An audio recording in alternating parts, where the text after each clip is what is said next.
Good morning and welcome to the August 12th, 2021 meeting of the Code Enforcement Board. The meeting will now come to order. Can we have a roll call, Madam Secretary? Mr. Harrington? Here.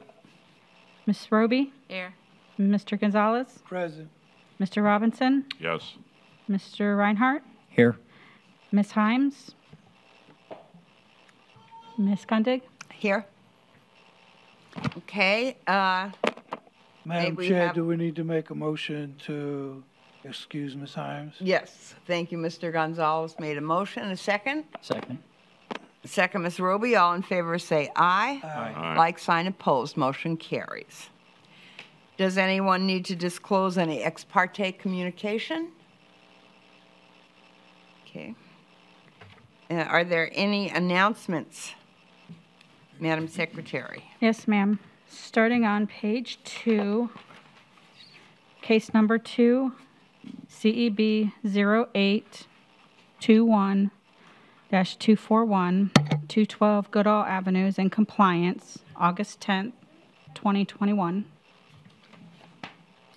Page 3, case number 5, CEB 08-21-263, 420 Mobile Avenue is in compliance, August 11th, 2021. Page 6, case number 17, CEB 08-21-246 at 1031 Alice Drive is in compliance, August 5th, 2021. Page number 8, case number 25, CEB 08-21-254, 106 Springwood Drive is in compliance, August 9th, 2021. Page number 9, case number 28, CEB 08-21-258, 113 Hitching Post Drive is in compliance, August 11th, 2021. Page number 10, case number 34, CEB 07-21-225, 881 Malley Street is in compliance, August 11th, 2021. Case number 35, CEB 07-21-226. It's 553-551 South Street is in compliance, August 11th, 2021. Page number 11, case number 39, CEB 07-21-200, 350 Parkway Street is in compliance, August 8th, 2021. Page number 13, case number 44, CEB 07-21-208, 624 Mulberry Street is in compliance, August 11th, 2021. Case number 46, CEB 07-21-216, 920 School Street is in compliance, August 11th, 2021. We have on page number 14, case number 49 will be called via Zoom, or appearing via Zoom. Okay. And I believe that is it. Okay. Thank you very much. It lightens the load a little bit. It's nice when people come into compliance so they don't have to come here. Okay. So code officers, please stand up and be sworn in.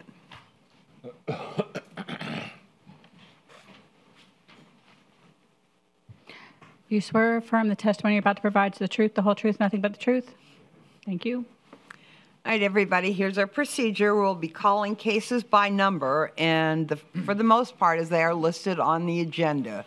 We do make exceptions sometimes, but in general, we try not to. If there are any attorneys that need to be in court, we'll hear those cases first. If there are any police officers that are going to testify and they need to go back to their jobs, those cases will be called too. And there are certain other exceptional circumstances that we will allow things to be taken out of order. When your case is called, please come forward and be sworn in. State your name and address for the record. If you're not the owner of the property, please state your relationship to the owner of the property. We have microphones, so please use them freely. It's hard to hear people with masks. I take mine off so I'm not mumbling at you, even though I prefer to have it on, but you can't always hear, so you'll have to speak up. The board hears from the code officers first, and then you'll be given the opportunity to respond. Please respond to the board so the board can determine what's going on. Witnesses may also testify following the same procedures. Okay. Now, of course, right away, we have a few things that are going to be taken out of order. It will be cases 8 and cases 9. Those are both new cases.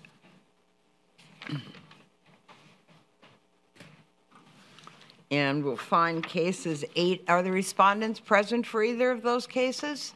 Okay, why don't you come forward, sir? What's your case number?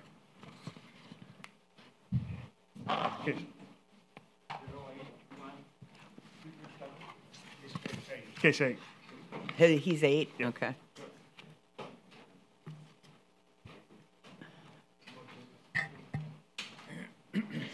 Do we have a mic for him?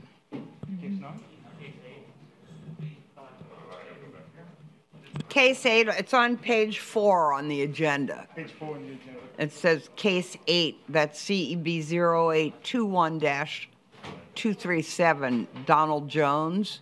That'd be me. That's right.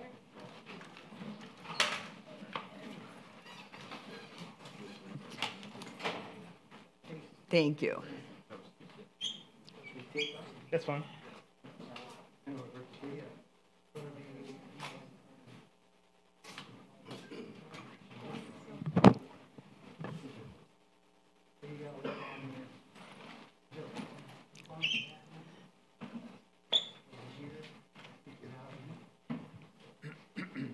All right, sir, so this is a new case. We're only here to see whether you're in compliance or not in compliance, and generally we can see from the pictures. We're not going to do anything else other than rule on whether you're in compliance or not in compliance, and if you are not in compliance, we'll determine an amount of time before you have to come back, okay? So we'll hear from Mr. Jean-Baptiste today. Needs to be sworn in. Oh, I'm sorry. Raise your Yeah, right hand. sworn in. State your name for the record. My name is Donald Jones. Do you swear or affirm the testimony you're about to provide is the truth, the whole truth, and nothing but the truth? I do. Thank you. My name is Morning. Good morning. My name is Inspector Jean-Baptiste with the City of Daytona Beach Code Enforcement. This is a case at 34 South Hollywood Avenue. According to VCPA, the owner is Donald Jones. This was a citizen complaint, and as such, an inspection was generated on February 10th, 2021. The violations are repair of the exterior surfaces, damage and rotten wood, pressure washing the exterior, peeling paint, dirt and grime, damaged windows, screens, outside storage, and trash and debris. A notice of violation was generated and sent certified mail. It was delivered on March 27, 2021, with a compliance date of April 27, 2021. A site reinspection on June 28, 2021, found the facility to be not in compliance. I have had conversation with the owner. He mentioned he's had some obstacles, but at this time, we wish to find, staff is requesting a finding of non-compliance and compliance by next cutoff. Okay.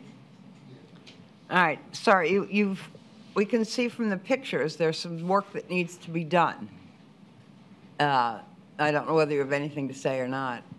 Well, this kind of hit me at a wrong time. I was hospitalized during the delivery of the notification and that, and made some progress with it, but I just did get to where I'm actually out and starting to function now. Good, So yes, the stuff has happened is not as fast as I would like it to be, Right. but we're going forward. All right.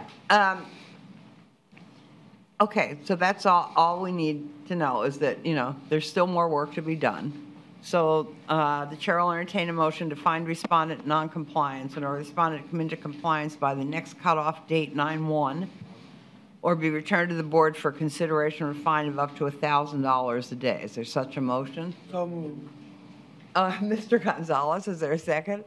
Second, Mr. Harrington. All in favor say aye. Aye. Like sign opposed. Motion carries. Now, it doesn't mean because we're having you back that you're necessarily going to be fined. We will again look at the case and see what progress you've made, okay? Yes, ma'am. All right, thank you very much. All right, case number 9, CEB 08-21-238. Mr. Williams. Okay.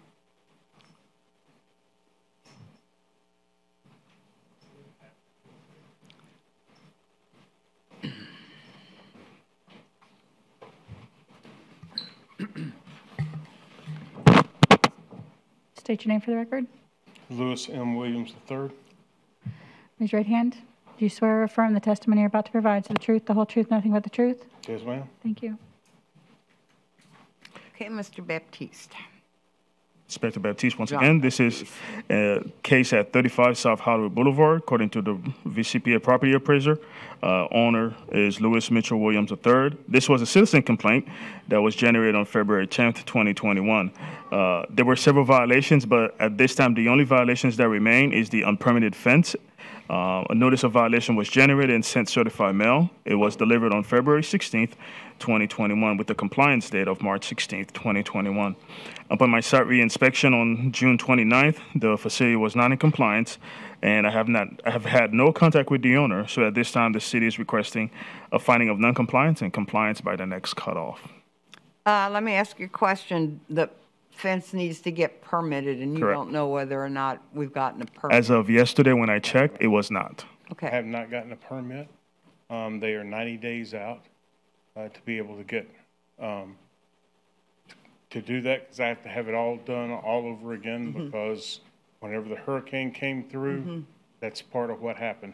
I lost all the documents that I had. okay. So they gave me, I have a, and I apologize, I drive for a living, so I'm never home. No worries. And they're gonna, it's, like I said, they're 3 months out, so they will. The permitting department? Yes, ma'am. Okay. For me to get the, Oh, for you to get a fence done? for me to get I have to have the survey done all the way. Yeah, okay. Yep, What is that? I'm sorry, Madam Chair. that's a Did you apply for the permit? Do I have to apply? That was one of the things I was gonna ask. Do I have to apply now and then whenever they give me a permit? Well, typically, when someone applies, they will walk you through the process of what it means to obtain the permit. You will have to get a survey, and they will inform you of all the steps required once you actually apply for the permit. Applying is the first step or the most important step. Well, I actually showed up downstairs 2 times, 3 times, and I asked the young lady behind the desk, I said, you know, I've been cited for non-compliance of the fence that I put up. You know, what do I need? And she said, you have to have a survey first. okay, so a survey would be fine. So, sir, Anthony Jackson, attorney for the city of Daytona Beach. The form you just provided, that's your work authorization or work order for your survey? Yes, sir. And that's going to be several weeks, they told Oh, you? it's gonna be 3 months. 3 months, oh, okay. And that was the least of the ones that I could find. One was 6 months. Yeah. And then No, one we're- said, we're I'm sorry, aware. we're not taking any more new clients. We're aware of what's going on out there. Okay, so what does the board want to do? Make next month the compliance date, or 2 months from now the compliance date? He has applied for the survey. Well, if we're going to accept the fact that they can't have get a survey done in 3 months, then why bother to put it on next month's? That's kind of the way I feel. Let's put it 2 months. 2 months, and then we'll see what's going on, see whether you've gotten an appointment. You can tell us the date. No, that's actually, what that. Oh, that's it has supposed a to be date on it? Yeah, it's supposed to have. Come on, didn't put my glasses on. It's like halfway down, I think. 135 authorization.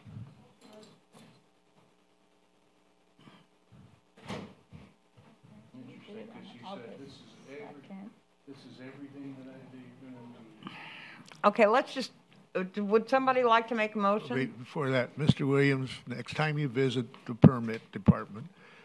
I'm sorry, sir. Next time you visit the permit department, Yes, sir. please make a note of who you talked to and what the date was, because we frequently have misunderstandings about who saw who. Right. So if you just protect your own interests and keep your own notes, that will help you out a lot and help us. Yes, sir. Okay, any motions to find respondent in noncompliance or respondent come into compliance by 10/6? So moved. 2021. Motion, Mr. Harrington, second, Mr. Robinson. All in favor, say aye. Aye. Like sign opposed. Okay, we'll see you back and see where you are. Thank you very much. Thank you. Thank you, sir. All right. Let's see. So we're going to go to case, is it 49? This is a Zoom call, and the reason we're taking this out of order is because the Zoom calls from the UK. So and this is an old case. This case has been, originally was heard last month, so. Which case number is this? This is case number 49 on page 14.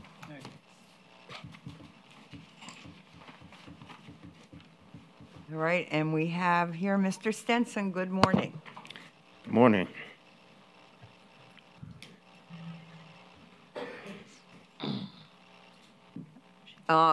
Good morning. Are you Ms. Robinson Daly, right? Yes, I am. Good Okay. morning. Go ahead and be sworn in. Ms. Daly, raise your right hand. Do you swear or affirm the testimony you're about to provide to the truth, the whole truth, nothing but the truth? Yes, I do. Thank you. Thank you. Okay. Mr. Stenson, what can you tell us? Good morning, John Stinson, Code Inspector with the City. My qualifications on file. Since the last hearing, I've had good contact with this property owner. Roof work has begun as of yesterday. They were repairing some of the shingles on the roof. City would like to amend this case to the next cutoff to allow them to finish. Okay. How long do we think that's going to take? Just till the next Till the next cutoff, yes. Okay. The chair will entertain a motion to amend the previous order of, do you have anything you'd like to say? It sounds like it's moving along, ma'am. I think the work would have been completed already, but the person who is doing it for me, they said because of the rain, so. Good. I think it should be completed by tomorrow, he assured me. Terrific. All right, and then you'll let Mr. Stenson know. Yes, I will. All right, chair will entertain a motion to amend the previous order of noncompliance and allow respondent until 9/1/2021 to come into compliance and be returned to a subsequent meeting for consideration of a fine of up to $1,000 per day. Is there such a motion? So moved. Second. Motion, Ms. Roby, second. Mr. Gonzalez, all in favor say aye. Aye. Like sign opposed. Motion carries. Thank you very much. Thank you. Bye. You're welcome. Bye. Bye. All right, let's go back now, and we'll start over.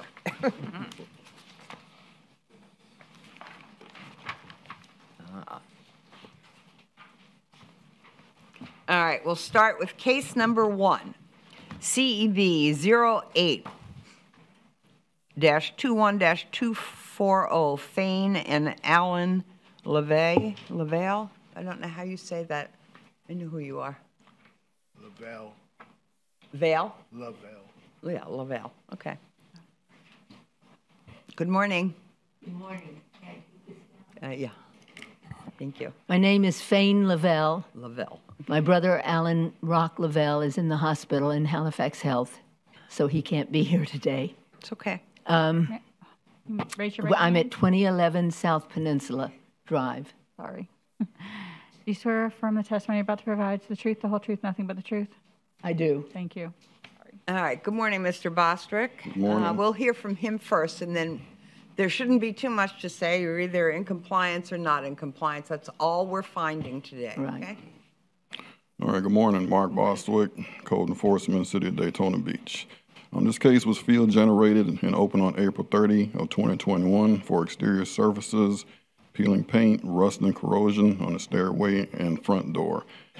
A notice of violations was generated and signed on May 5th of 2021. Compliance was due June 10th, 2021. Last date of reinspection, August 10th of 2021.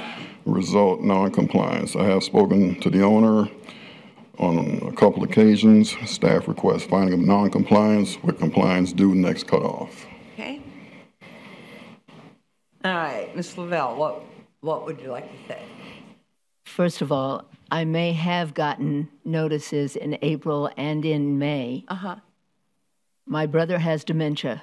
We live together in the home we grew up in. Okay. And he takes things and gets the mail every day, and who knows? Okay. My first notice was in the middle of July, and I started calling then to the well, office. as long as you're, all we're here today is, to see whether your house is in compliance or not in compliance, and the pictures often tell It's the story. partially in compliance. Okay, so we'll, that's all we're here today to do, nothing else. Okay. Okay? All right, Chair will entertain a motion found respondent non-compliance, and the respondent to come into compliance by the next cutoff date or be returned to the board for consideration or fine of up to $1,000 per day. So moved. Mr. Reinhardt made What's the the motion. date? I'm sorry, what was the date? The next cutoff date is not September 1st. Can it be a bit longer? The man who's doing the work for me can only work on Sunday and Monday. He has another job. Is that possible? Well, we're in the middle of a motion here. It hasn't been seconded, so go ahead if anybody would like to. I'll second it. You're seconding the motion? Mm-hmm. Okay, let's have discussion. I have to order a new door, and I don't know how long that will take. No. It doesn't mean, I want everybody to listen to this, because it does not mean that because we find you in noncompliance and ask you to return, that you're going to that you will automatically be fined. It means we might want to hear from you again. We might see progress is going on. We see whether you're cooperating. So what all these new cases do is determine that. And if you have to come back and more time is needed and you make a good case for that, or the city recommends that, that's what we do too. There is nothing automatic about being fined the next time at all. All right. Again, Thank you. it would help us when you come back, if showing that you've ordered the door. This is what we're looking for. We're looking for good faith. Progress. Gotcha. Good faith. And Yes. show us you've ordered the door, show us that you have a contract with that gentleman, and we'll probably extend it at the next meeting. Great, thank you very much. Okay, so we have a motion and second on the floor. Everybody in favor say aye. Aye. Like sign opposed. Motion carries. And Madam Chair, if you could just recommend as well that make sure you keep in contact with your inspector. Yeah, always keep in contact with your inspector. I'm sure he has a card he could give you where you can call him when you're in,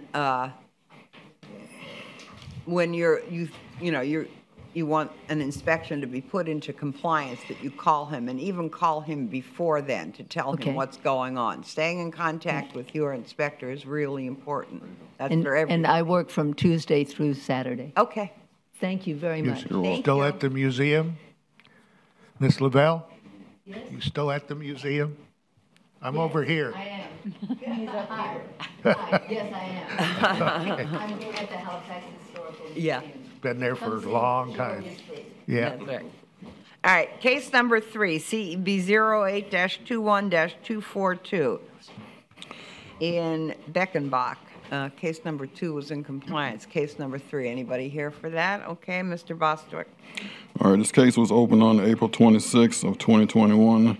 Installation of a fence without a permit. A notice of violation was generated and signed on May 5th, 2021. Compliance was due by May 17th, 2021. The last day of reinspection, August 11th, result non-compliance. I have spoken to the owner, and he did apply for the permit. Oh, good. Staff requests filing of non-compliance with compliance due next cutoff. All right. Chair will entertain motion to find respondent non-compliance or respondent committed to compliance by 9/1/21 or be returned to the board for consideration of a fine of up to $1,000 per day. So moved. Motion, Mr. Reinhardt, second. Ms. Roby, all in favor, say aye. Aye. Like sign opposed, motion carries. All right, case number 4, CEB 08-21-261. Christopher Pozo, please come forward and be sworn in.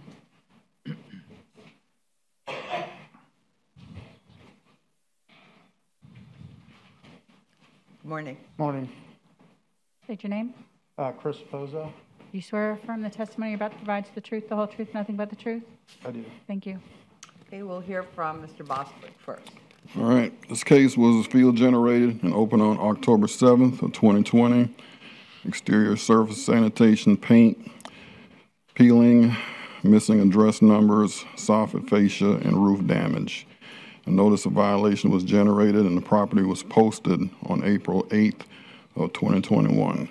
Compliance was due by May 9th, 2021. Last day of reinspection was July 19th. Result, non-compliance. I've spoken to Mr. Pozo on multiple occasions. Staff requests finding of non-compliance with compliance due next cutoff. Okay, so we can, let's see, do you have, tell me what you do have done on there. Well, I'm just now starting the paint on the house. The Okay. roof, I have a contract, but I'm just waiting on them. Okay. How about the address numbers? Are they up there? I can't see. No, not there, but they are now. Okay. They're not in the Yeah, picture. yeah, yeah, okay. Yeah. And what about the roof? I have the contract. Good. And I'm just waiting on them. You know, they told me 3 to 4 weeks. Yeah. And it's been 3 to 4 weeks. Okay. Now it's, you know, he said they're Okay, getting so behind. you were but- listening to the rest of the conversations, we're not here to, Right. you know, Yeah, the roof, once the roof's done, then the soffit and everything will Yeah, be done, right. because that's gotta be done Right. after that. And the paint will be done, as I told Mark, within another week or two, the paint on the house. Terrific. So, wonderful. News we like to hear. yeah, trust me, I'm ready to get it done. The chair will entertain a motion to find respondent non-compliance or respondent committed to compliance by the next cutoff date, 9/1/21, or be returned to the board for consideration or fine of up to $1,000 a day. Such a motion? So moved. Motion, Mr. Gonzalez, second. Ms. Roby, all in favor, say aye. Aye. Like sign opposed, motion carries. Thank you very much, sir. Thank you. Case number 5 is in compliance. Okay. Case number 6, CEB 08-21-264, Bobby Dean Murphy. Come forward and please be sworn in.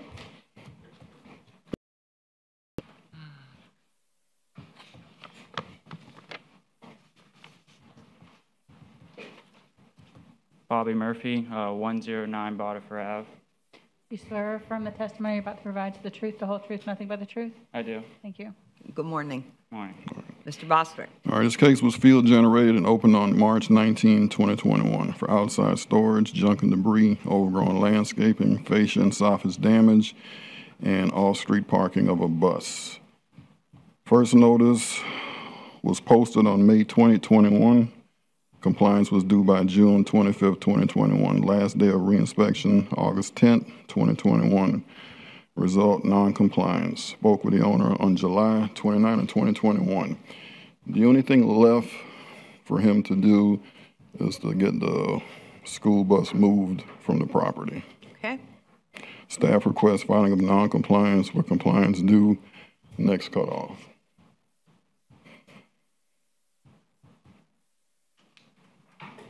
Okay, when you getting that bus moved? I was having mechanical issues with it, and I just have a lot of money tied into it, so I don't want to just have it towed off the property. But I have someone coming to look at it and fix it. Hopefully it's something small. And I already have a couple people on Marketplace that want to come look at it, so hopefully it's gone by the next time. Terrific. That'd be perfect. Then you won't, okay. And if you do get it moved, that was the last thing you had to do, then you call your compliance officer and he'll come out and you won't have to come back. If I don't have it moved by then, Then you'll come back and tell us why. Okay. Okay. All right, Chair will entertain a motion to find respondent in noncompliance, or the respondent come into compliance by the next cutoff date, 9/1/2021, or be returned to the board for consideration of a fine of up to $1,000 per day. So moved. Motion, Mr. Reinhardt. Is there a second? Second, Mr. Robinson. All in favor say aye. Aye. Like sign opposed. Motion carries.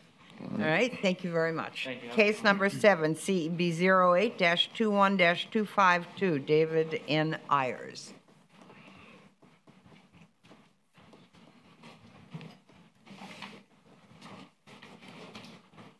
Okay, respondent's not here. Oh, you are. I saw a blue shirt. I'm here. Okay, thank you. Good morning. Good morning. State your name for the record. David Ayers, A-Y-E-R-S. Raise your right hand. Do you swear or affirm the testimony you're about to provide is the truth, the whole truth, nothing but the truth? I do. Thank you. Okay. Morning, Mr. Jones. You're supposed to be Mr. Yates? He is not here this week. Okay. So I'm handling his cases. Okay. This case was opened on, Mark Jones, Neighborhood Services. My credentials are on file. This case was opened in May of 2020, and the green card was signed for on May 13th with compliance due June 3rd, 2020. There's been numerous inspections on the property. Kevin Yates, Inspector Yates, has had numerous conversations. I've had conversations with the owner. We still have the parking on the lawn and a large unpermitted shed in the backyard.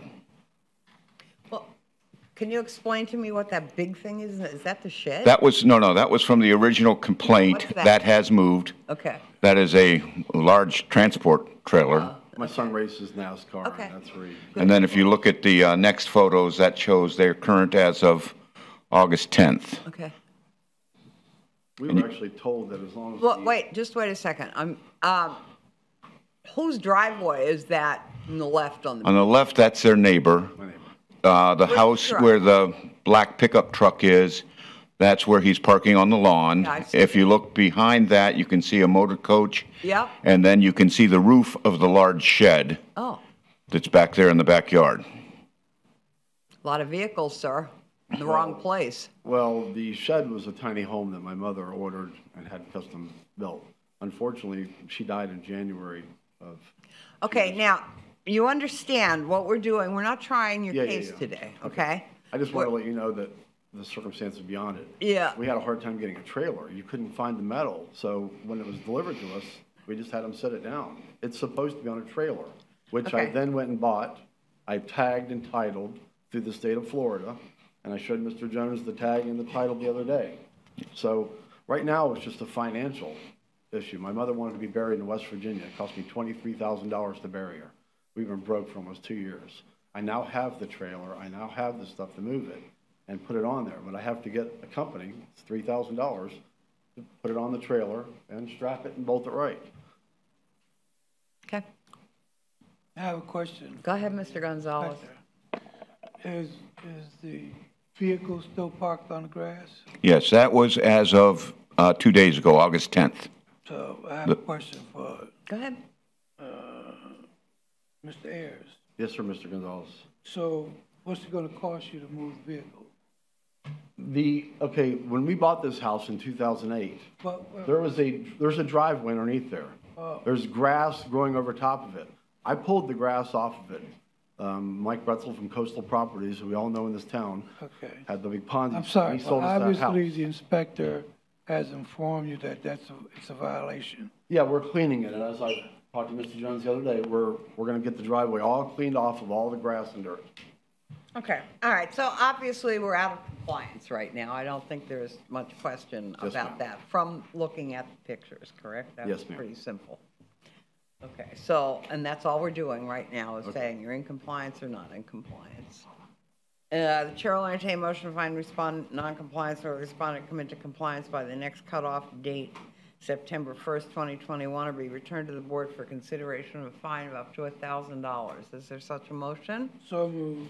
Motion, Mr. Gonzalez, second, Mr. Robinson. All in favor say aye. Aye. Like sign opposed, motion carries. So come back here next month and please let us know what's going on if everything's not taken care of. and You got it, why Ms. it's not Pinnick. taken care of. Yes, ma'am. Thank you so much. You're welcome. Thank you, Courtney. Okay, we did cases 8 and cases 9. We're on case 10 on page 4. CEB 08-21-233. Respondent present, that would be Carnell Edwards. There's Mr. Edwards. Good morning.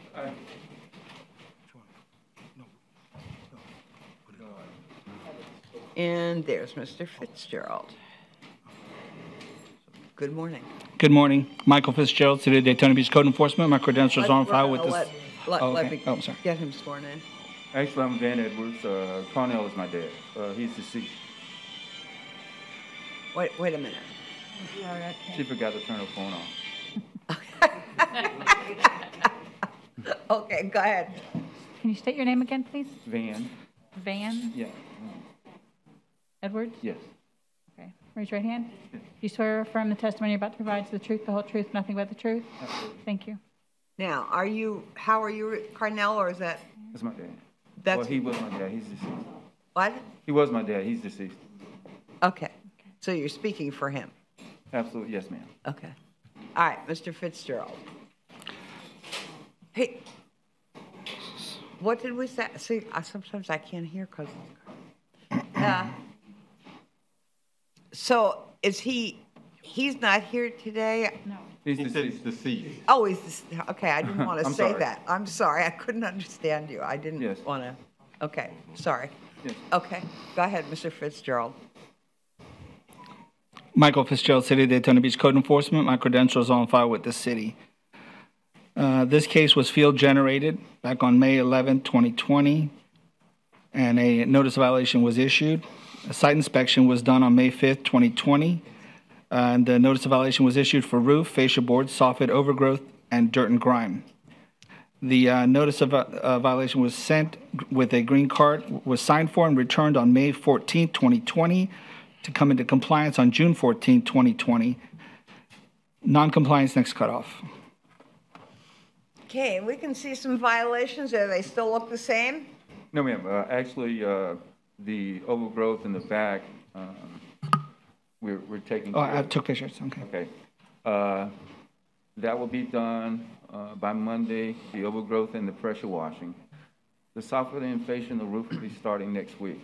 And you're gonna, do you Yeah, live all there? that's gone. No, we're not living in the home right now. I have Okay, some health so- issues. Okay. Probably need a permit for that. You talk to Mr. Fitzgerald and he'll tell you exactly what you need to do to come into compliance so you can get into compliance with that house. Yeah. It looks like there's some work to do, right? Yes. Mm-hmm. Okay. All right. Do you have legal title? The house is paid for. It's heir property. You inherited? Yeah, so it's- yeah. Yes, ma'am. Yes, sir. It's actually it's 6 of us. Oh, 6 of you. Okay. Yes, sir. Good. All right. Okay, Chair will entertain a motion to find respondent in noncompliance or respondent come into compliance by the next cutoff date, 9/1/2021, or be returned to the board for consideration or fine up to $1,000 a day. Such a motion? Mr. Robinson, second. Second, Ms. Roby. All in favor say aye. Aye. Like sign opposed. Motion carries. So we'll see you back here next month and see what's going on, okay? But stay in touch with Mr. Fitzgerald, please. Absolutely. Okay. Case number 11, CEB 08-21-234, Christina Ramdular. No show. No respondent? Okay. Go ahead, Mr. Fitzgerald. This is an old case, too. Go ahead. October 19, 2020, this case was opened and it was field generated. The site visit was October 6, 2020. Damaged electrical service panel and meter, roof damage, fascia board and socket, damaged exterior surfaces, damaged windows, paint fading and peeling. Is this occupied or? It's not occupied. The property was posted December 8th, 2020, and it was to come into compliance by January 8th, 2021. You had any contact with her? No contact and non-compliance next cutoff. Okay, the chair will entertain a motion to find respondent non-compliance or respondent to commit to compliance by the next cutoff date, September 1st, 2021, or be returned to the board for consideration of a fine of up to $1,000 per day. Motion, Ms. Roby, second, Mr. Robinson. All in favor say aye. Aye. Like sign opposed. Motion carries. Okay, case number 12. CEB 08-21-235. Kelly Riley. No respondent. Okay. All right. Go ahead, Mr. Fitzgerald. Yeah, this is a field generated. The site visit was October 20th, 2020. A notice of violation was issued for paint fading and peeling, all exterior surfaces, damaged fascia board, missing address numbers. The notice of violation was signed for on October 28, 2020, and it was supposed to come into compliance by November 28, 2020. Non-compliance next cutoff. Cheryl, any questions? No contact. No show, no contact. Okay, chair will entertain a motion to find respondent in non-compliance or respondent come into compliance by the next cutoff date, September 1st, 2021, or be returned to the board for consideration of a fine of up to $1,000 per day. Mr. Roby made the motion. Second? Second, Mr. Robinson. All in favor say aye. Aye. Like sign opposed. Case number 13, CEB 08-21-236, Thomas Fox and Mary Hendricks. Good morning. Good morning. Thomas Allen Fox II. Do you swear or affirm the testimony you're about to provide to the truth, the whole truth, nothing but the truth? Yes, I do. Thank you. All right, we will hear from Mr. Fitzgerald. Yep. This was field generated on August 27, 2020. Notice of violation was issued for garage built with no permits / carport. It was signed for on September 18, 2020, and it was to come into compliance by October 18, 2020.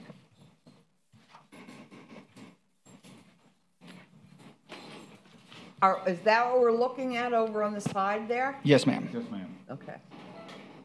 And is that part of your house on the other side of that? Or is that No, the neighbor's ma'am. house? That is actually Dome Properties. Neighboring property, yeah. Yeah. Yes, sir.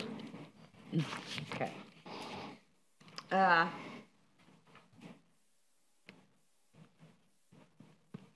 How was this generated? Is this a It was field generated. field complaint? Okay.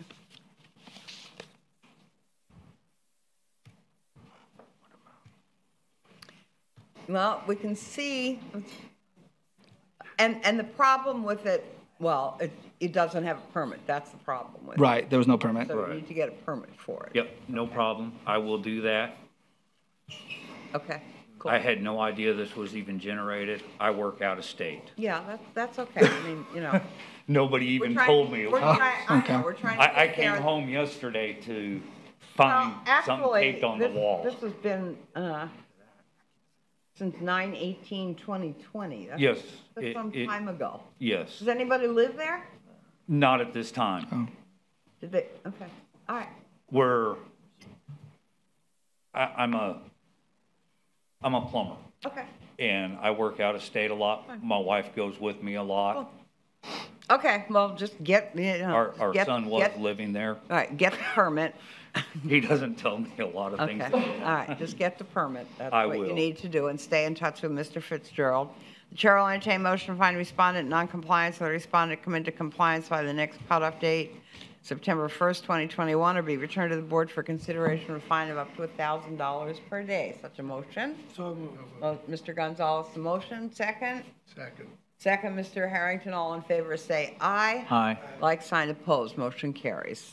Thank you. If you need to know what to do, just ask Mr. Fitzgerald. Stay in touch with him. Okay?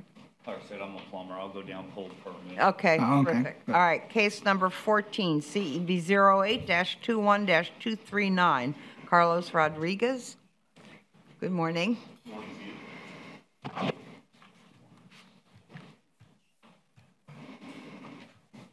Be sworn in, please. I'm Carlos Rodriguez. Do you swear or affirm the testimony you're about to provide is the truth, the whole truth, nothing but the truth? Yes, ma'am. Thank you. Thank you. Mr. Fitzgerald first, and then we'll hear from you, sir. This case was a complaint-driven case. Site visit on September 2, 2020. It was open for no permit, and the notice of violation was returned with the receipt signed for on September 8, 2020. It was supposed to come into compliance by October 8, 2020. That's about a year ago. Yeah, okay. All right. Wait a minute. It was for putting in the driveway with no permit. What, non-compliance next cutoff? Non-compliance next cutoff, yes. Okay. Any questions? Okay. What would you like to say? You going to go get a permit? I was in the process of doing everything, and at a certain point, it just became the demands became incomprehensible to me. The what did? The actual demands for the permit. Okay. It starts to get a little bit complex. Right. To the point where I was making visits to City Hall, and I was still getting rejected. I have certain parts of my permit here. Okay. Because I needed two of them, one to go out into the street. Oh yeah. I was able to get that one. But when I was coming here to actually finish the job, I could not understand the actual demands that they were asking me for. The survey, the measurements, everything just came out to be a little bit too difficult for me to understand. So I just, it kind of just slipped my attention at a certain point. I've been working two jobs, so I've been just trying to keep afloat. As far as the time is concerned, I'll do what I can to get it done as soon as possible. All right. Well, just ask Mr. Fitzgerald what you need to do to get, and stay in touch with him when you do that. I think it's going to require another trip down to permitting, and like Mr. Harrington said, find out who you talk to and everything else. And if you need a survey, you're going to have to get that done too, probably. So just see what all the requirements are that you need and make sure before you leave there that you understand what they are, okay? Right. Okay, all right. Chair will entertain a motion to find respondent in non-compliance or respondent to come into compliance by the next cutoff date, September 1st, 2021, or be returned to the board for consideration of fine of up to $1,000 a day. So moved. Motion, Mr. Gonzalez, second. I'll second. Second, Mr. Robinson. All in favor say aye. Aye. Like sign opposed. Motion carries. Okay. Thank you. All right, case number 15, Robert and Gloria Long. CEB 0821-244. And now we have Mr. Butler. Good morning, Mr. Butler. Good morning. Good morning. Good morning. Be sworn in, please. State your names for the record, please. Robert Long. Gloria Long. Do you swear or affirm the testimony you're about to provide is the truth, the whole truth, nothing but the truth? We do. Thank you. Okay, Mr. Butler, what can you tell us? Good morning. Roosevelt Butler, credentials on file with the City of Daytona Beach. As it pertains to 892 Derbyshire Road, this was a citizen complaint generated case. The site inspection was conducted on July 29, 2020, where it was determined the property had an unmaintained, dilapidated pool which needed to be addressed. A notice of violation was generated and the green card was signed for on 8/10/2020. September 14, 2020, the violation was to be in compliance. Last date of reinspection was July 28, 2021. Result of my reinspection was non-compliance. I've had several contacts with the property owner. Staff requests finding of non-compliance. Is this the current picture? Yes. Or, okay. So Mr. Butler could tell you what you need to do to come into compliance. Has he told you that? Have you asked him that? Yes, he told me. Okay. The problem is that I was gone, I just got back in the state when this was going on. I had been gone for 5 years. So the house was unoccupied. So that's the problem that happened. And we're going to start doing what we can. Yes. Okay. Because I was in Texas. That's all we're asking, Yes. that you address it. Because I don't like that myself. Yeah, well, it's dangerous too. Yes. Okay. Any questions? Yes, is it secure? Is the pool secure? It is secure. There's it's a fence around. Yes. Okay, that's good. All right. All right, the chair will entertain a motion to find respondent in noncompliance or respondent to come into compliance by 9/30/31 or be returned to the board for consideration of fine of up to $1,000 a day. Such a motion? Motion, Ms. Roby. Second. Second, Mr. Reinhardt. All in favor say aye. Aye. Like, sign, opposed. Motion carries. Thank you very much for coming in. Okay. Now, we're on case 16. CB 08-21-245, Justin Crane. Mr. Crane here.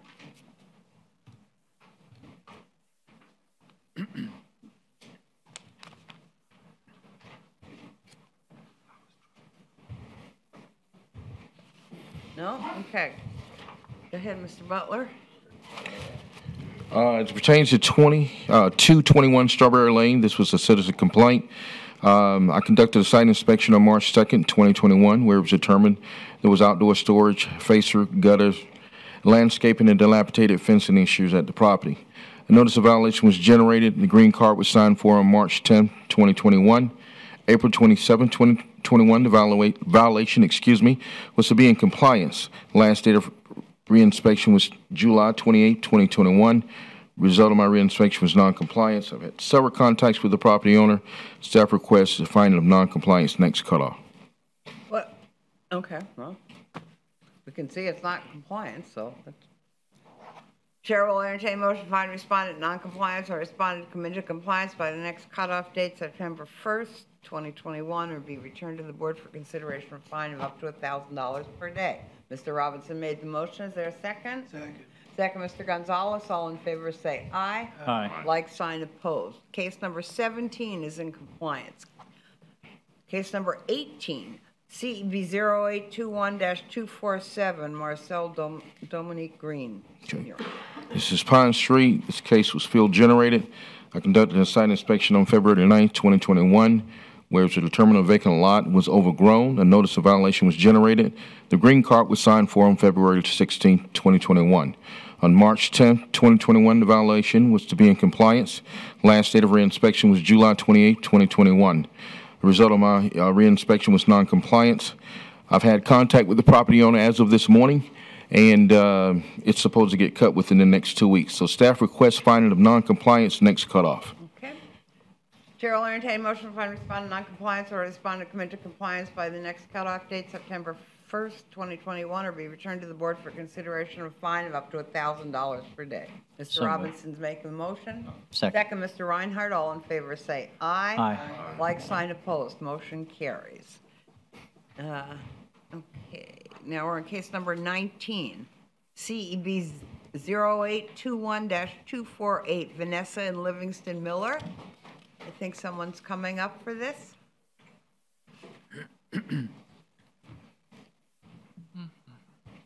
Good morning. State your name and address for the record and be sworn in. Thank you. Vanessa Miller, 1057 Imperial Drive. Raise your right hand. Do you swear from the testimony you're about to provide the truth, the whole truth, nothing but the truth? Yes. Thank you. Okay, Mr. Butler. Okay. As it pertains to 1057 Imperial Drive, this was a citizen complaint. I conducted a site inspection on January 28, 2021, where it was determined there were outdoor storage, peeling paint issues at this property.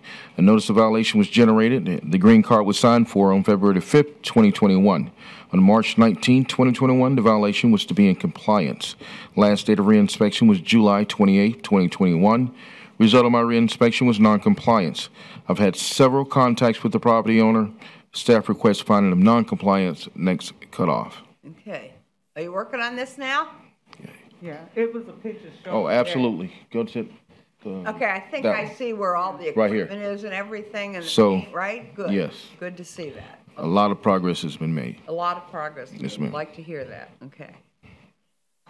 Okay. And that was as of yesterday. Good. Yeah. Okay. Terrific. All right. It's getting there. Somebody live there? My ex-husband. Okay. I don't live there. I live right down the street, but he's hard to deal with. So you have to. He's sick right now. That's why we was able to do this. Okay. All right.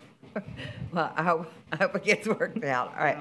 Chair will entertain a motion to find respondent in noncompliance or respondent to come into compliance by the next cutoff date, 9/1/21, or be returned to the board for consideration for a fine of up to $1,000 a day. Such a motion? So moved. Mr. Reinhardt, motion. Ms. Roby, the second. All in favor say aye. Aye. Like sign opposed. Motion carries. Thank you very much. Yes, stay in touch with Mr. Butler. When something's finished, you just let him know. So, or if you have any questions about what you need to do, just ask him and he'll tell you. Okay? Thank you very much. All right. Now we're going to have Ms. Kirk's cases. And we'll start with case 20, CEB 0821-232, Horace Mack. You don't have to come all the way up, sir, if you can't. Okay, that's all right. We can bring a mic to you. All right, would you both be sworn in, please, if you're both going to speak? State your names for the record, please. Horace Mack. Alex Mack. You said Albert. Alex. Alton. Do you swear and affirm the testimony you're about to provide is the truth, the whole truth, nothing but the truth? Yes. Thank you. Okay, well, we'll hear from Ms. Kirk. Good morning. My name is Sarah Kirk, and thank you. Inspector with the city. Credentials are on file. This case is a field-generated case that I opened on March 14th of 21. First notification was March 17th of 21. Property is a vacant lot. There was a lot of parking on the grass and a damaged fence. I haven't had any contact. However, I found the property to be in compliance yesterday on 8/11. So it's currently in compliance, but staff is requesting a finding of non-compliance compliance. So you're asking for a will fine? That's correct. Because there's reason to suspect that this will happen again? Possibly because it's a park, not so much the fence, but the parking issues. You can see the previous picture. There's March. Okay. And that's also March. Yeah.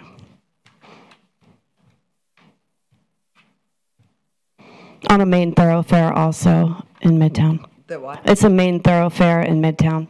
Okay. Yeah, I know. I want to see if the board has any questions. Oh, yeah, I got a question. I don't understand. If they're in compliance, they're in compliance. So they got to be out of compliance in order to find them out of compliance. Yeah, so this is one of those violations. Well, first, I'm sorry, I need to be sworn in. Oh, yeah. He was late today. Go ahead. Snitch. Swear me in. Do you swear or affirm the testimony you're about to provide is the truth, the whole truth, nothing but the truth? Yes, I do. Thank you. So on a violation, if you don't come into compliance before the original compliance date that was given, we can still bring you before the board. In this case, they came into compliance. We didn't discover the compliance until the day before the board. So this is a type of violation, parking on the yard, unmaintained vacant lots. Sometimes these repeat routinely throughout the year. So in this case, that's why we would be asking for a finding of compliance and then a non-compliance, and then find that they've subsequently come into compliance, which you guys refer to as a will. All right, so what we're saying is that you're in compliance now, okay? Everything's fine now, but you got to keep it that way. In a minute, and if you don't keep it that way, then you're going to get automatically fined, okay? Okay. All right, go ahead, sir. Questions I need to ask. Go ahead. That property ain't vacant because my house right behind it, and I got a lot of kids, grandkids. They play back there, and then I got a guy drive my truck. And then my son got a truck. He come in maybe a couple of days and park back there. I know we could put some, if I have to put some plastic down there for him to park on, he don't be there long because he run all over the state. And I can't understand why. My yard not big enough for my grandkids to play, so I can't. Well, they put can nothing play on- in there. Nobody said they I can't can't- play in there. I think I it's can't the put parking. nothing on the property. I think it's the parking that's the issue. Nothing today would prevent you from developing that lot in any way, so you could go have that conversation with permits and licensing and maybe combine the lots. There's a variety of things that you could do. Right, we know. Right. I get it. Okay, now what, But the parcel is an undeveloped vacant lot as it sits right now. say that again now? The parcel is a vacant lot. It's an undeveloped vacant lot. So if you wanted to develop it, like put a parking pad on it, for example, you just have to go down to permits and licensing and find out what the steps are that you have to go through to do that. You could even potentially combine the lot with a neighboring parcel. That's always a possibility. If you wanted to, you don't If have you wanted to to, do you that. don't have to. Yeah, but Combine it with the. The other lot, are they combined lots? Yeah, They're already combined. Yes, it's already. No, well, 524 division is the house. So if you can see the back of the house right there in that picture? Yeah. Okay, so they also own that house, and then they own the separate parcel behind it, which is this, for this case. Right, they're separate We parcels. don't need to get into any of that. Do you have a driveway there? Can I say one word? Wait a minute, answer this question for me. Is there a driveway with your house? Yes. So how come the cars don't park there? No, he's talking about the truck. What truck? The truck that was in the other picture, my dad's truck, right there. How come the truck doesn't Oh. park there? They can't fit in the truck. Yeah, no, it wouldn't be allowed. Oh, that truck? Yeah. Oh. He drives around the country pretty much the whole year. He might be home, I'd say 3 weeks total out of the year.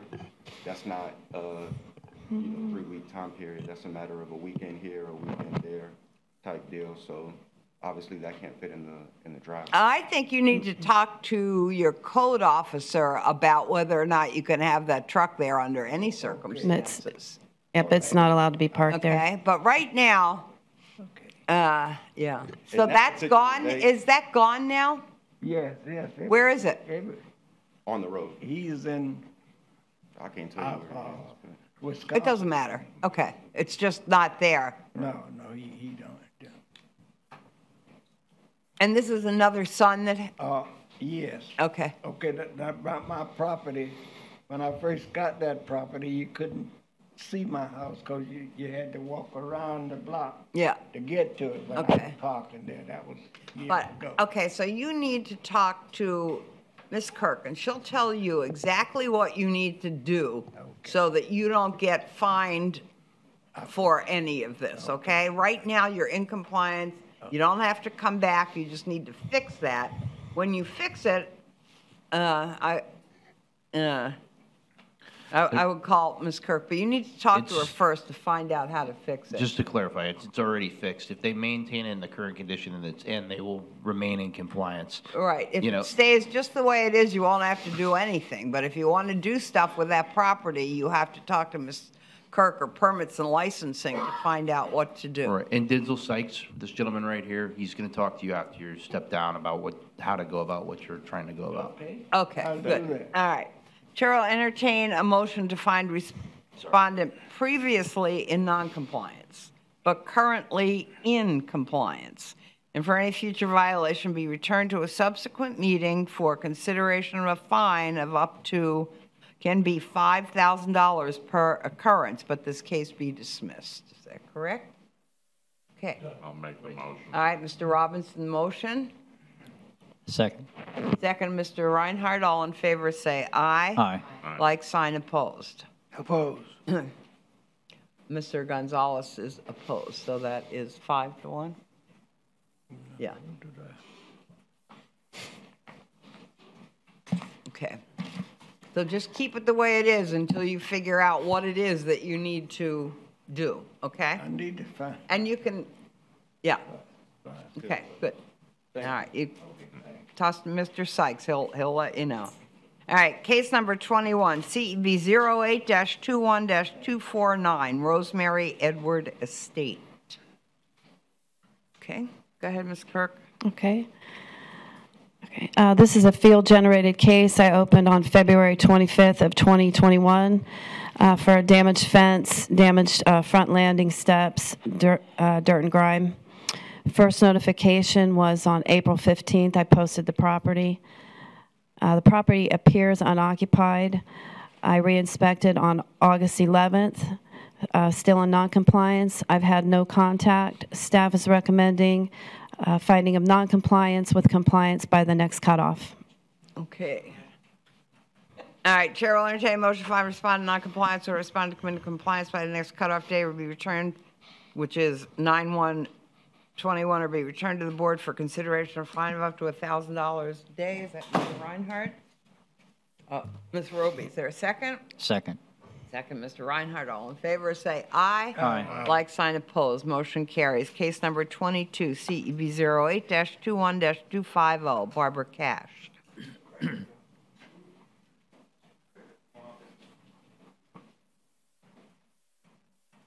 Can you come up here for that? If you can't, we can get a microphone to you. Okay.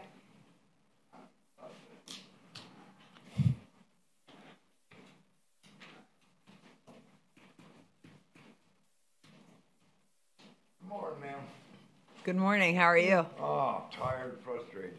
Okay. Yes, ma'am. How are you this morning? All right. I'm good. Thank you. State your name for the record and be sworn in. William Belden, ma'am. B-E-L-D-E-N. William Belden? Belden, B-E-L-D-E-N. Okay. Yes, ma'am. And how are you related to Barbara Cash? I'm her son, ma'am. Son. Okay. Raise your right hand. Yes, ma'am. Do you swear or affirm the testimony you're about to provide is the truth, the whole truth, nothing but the truth? Yes, ma'am. Thank you. Okay. We'll hear from Ms. Kirk and then we'll see what you have to say. Yes, okay? ma'am. Okay. This is a case I obtained per a police department search warrant on April 14th of 2021. It was a case for missing smoke detectors, damaged interior surfaces, damaged interior door, outside storage, unpermitted plumbing, the altering of a garage into a bedroom, and missing address numbers. Property was occupied at the time. I'm unsure. It was. Who was living there? I believe Mr. Belton here, and then there were several other people that were living there as Okay. well. That was a bedroom / garage. Well, and where is Mrs. Cash living? That's my mother, ma'am. Where's she living? She passed away. Oh, I'm sorry. Yes, ma'am. So you've inherited the house? I'm in probate court right now. Okay. First notification was May 7th. I posted the property. I've never done a re-inspection on the interior. I haven't had any contact. Staff is requesting a finding of noncompliance with compliance by the next cutoff date. Okay. Well, it looks like there's some work that needs to be done on that property. You agree? Not really. Oh, you don't think there's any work? Really? I've been there 60 years, ma'am. How many? 60 years. 60. Let me Yes, see ma'am. the other pictures. All right, you look. Oh, We're looking at them. okay. How about that? That's no longer there. Well, took you that didn't down. bother to call Ms. Kirk and tell her that? I don't have her number, ma'am.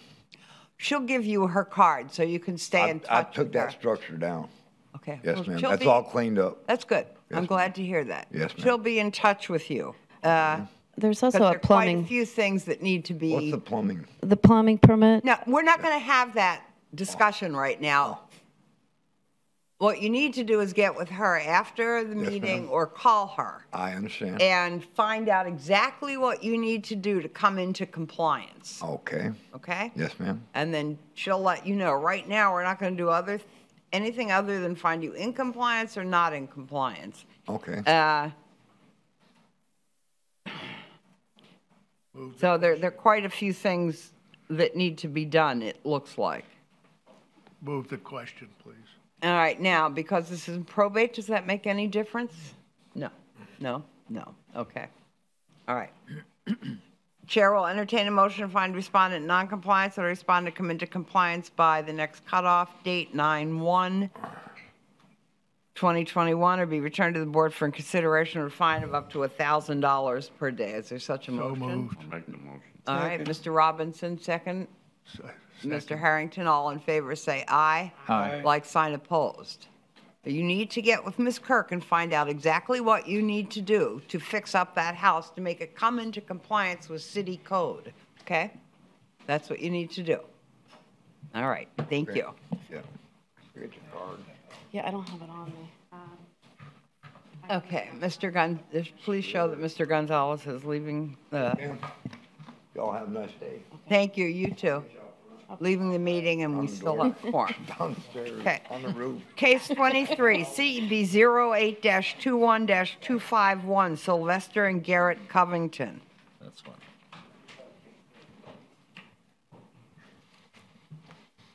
Okay. My name is Rita Covington. Do you swear or affirm the testimony you're about to provide to the truth, the whole truth, nothing but the truth? Yes. Thank you. How are you related? How are That's my name. She's Garrett. Oh, you're Garrett? You mispronounced it as Garrett. Oh, okay. Okay, that's all I needed to know. Thank you. Okay.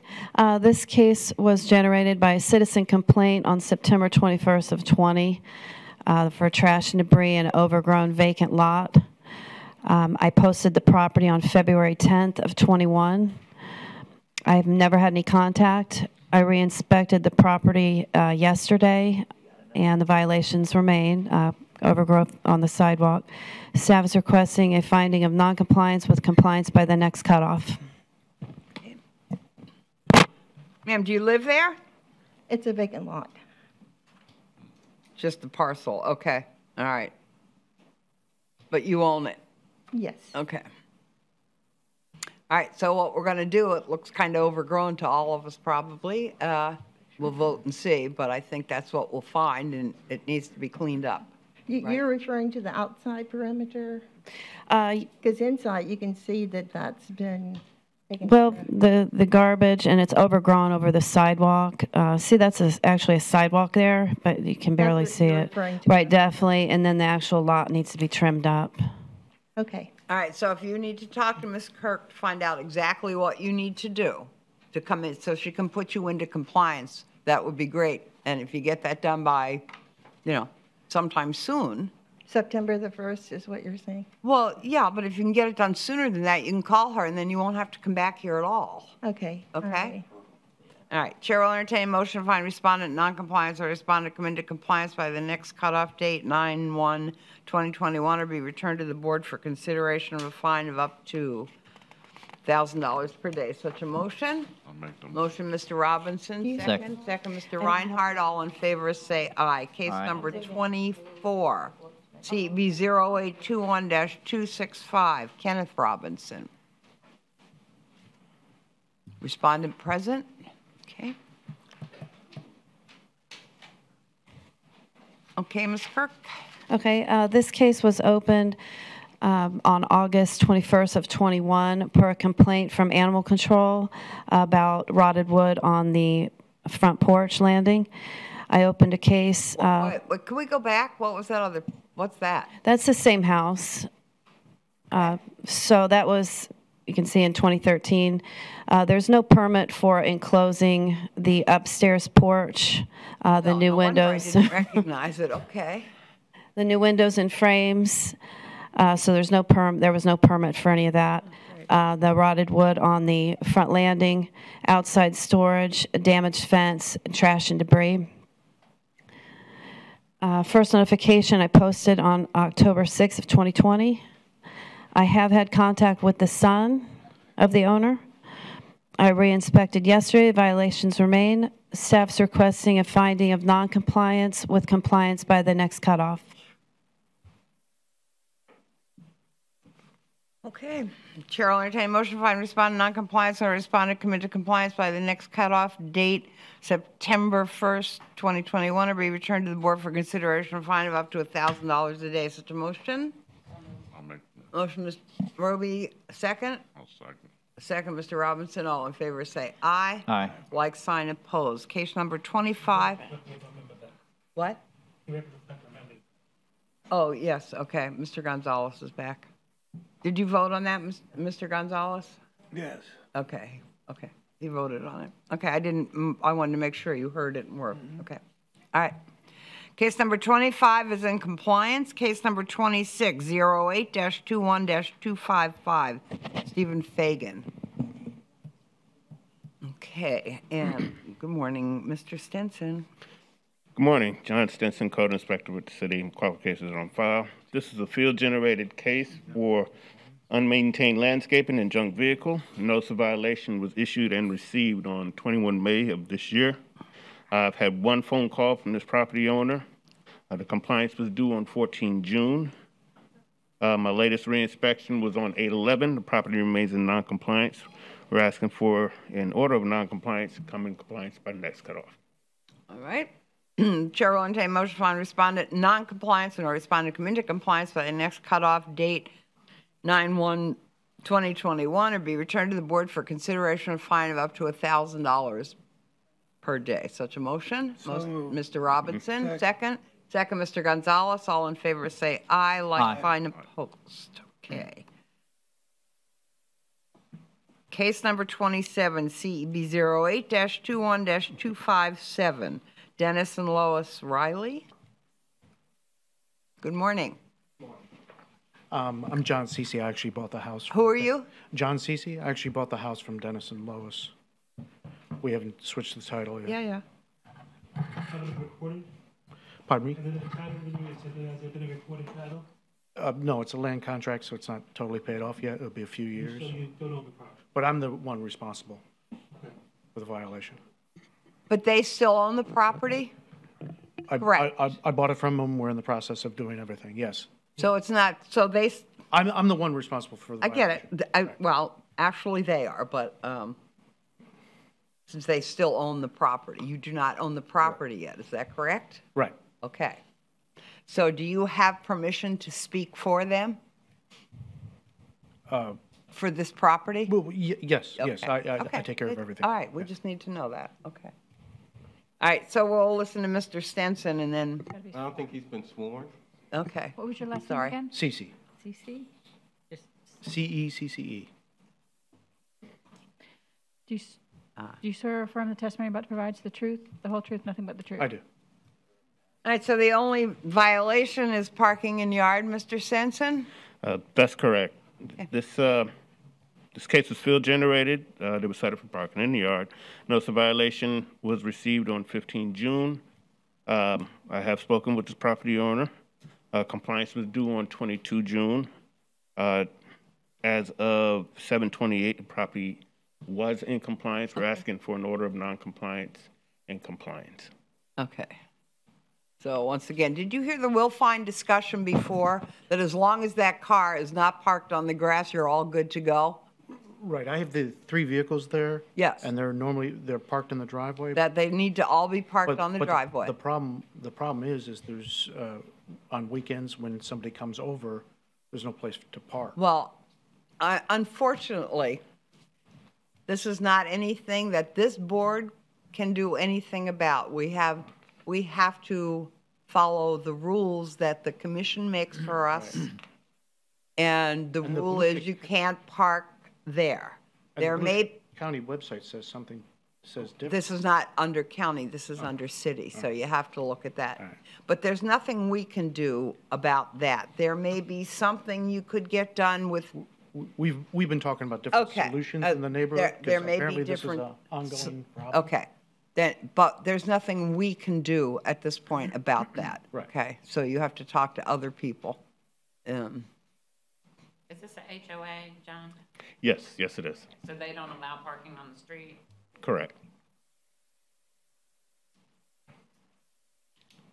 My suggestion is clean up your garage and get one in there.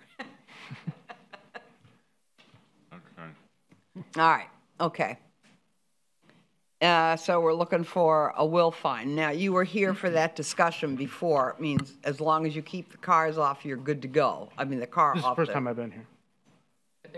But there was another case where we gave them a will find. Do you remember what that is? Yeah. Yeah. Dennis told me that there was. Right, okay, He had so. problems with his truck. parking his truck, so he parks in the Exactly. backyard. Right. Okay. Yeah. So as long as you're not parked on the grass again, this case is done. Okay. All right. The chair will entertain a motion to find the respondent previously in noncompliance but currently in compliance, and for any future violation be returned to a subsequent meeting for consideration of a fine up to $5,000 per occurrence, and case be dismissed. Is there such a motion? I'll make the motion. Mr. Robinson, is there a second? Second, Ms. Roby. All in favor say aye. Aye. Like sign opposed. Opposed. All right, Mr. Gonzalez is opposed, so it's 1, 2, 3, 4, 5 to 1. Okay. Thank you. Okay, thank you. So you're all set. All right, thank you. Good, thank you. Case number 28 is in compliance. Case number 29, CEB 08-21-259, Danielle Scioli.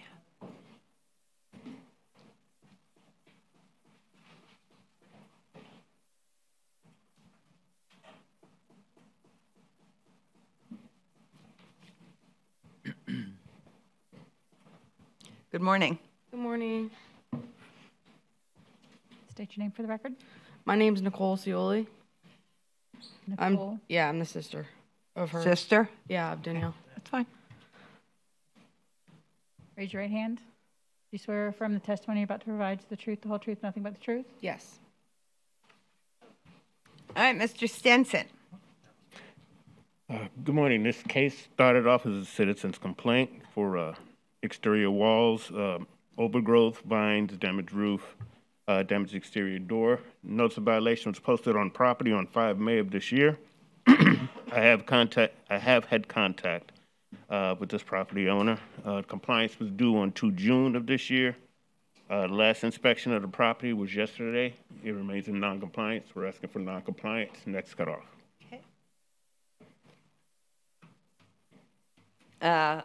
We can see where there is non-compliance. Now, you're the sister. Where's Danielle today? Well, I actually am now the owner of the property. She couldn't afford to, it was originally our grandmother's. She just passed away. Right. Like the end of last month, 27th of July. Okay. So it went into my sister's hands. She wasn't sure what she was trying to do with it. But she just signed it over to me, and I do plan on taking care of it. I've already taken care of the yard somewhat. I do plan on doing more to it, but I've also got quotes for the roof, and we'll be getting the door done probably today, actually. Okay, great. Yeah, because I work 5 days a week, so. Okay. All right. So do we need to add? Thank you. So is this? Do we need to add her name to the complaint? Well, when you say it was turned over to you, it's it's been deeded to me. okay. So I just turned the deed in like last week. So I haven't got it back yet to show you guys, yeah. Okay, that's fine. So we need to add her name? All right, so we'll add your name to the complaint, and all we're doing today is compliance or non-compliance, and hopefully you'll have something good to tell us next time you come here, okay? Yep. in fact, at this stage, we would substitute it, I would think. So since we're at the very front end of the proceeding. Would you agree with that, Mr. Sino? I said we would actually substitute the name in this case since we're at the start of the proceeding. Okay, so we'll just substitute, put your name on there and get your sister's name Yeah, off. just get her off because. Okay, okay. Yeah. Okay. All right. Chair will entertain a motion to find respondent non-compliance or the respondent to come into compliance by the next cutoff date, 9/1/2021, or be returned to the board for consideration of fine of up to $1,000 per day. Such a motion? So moved.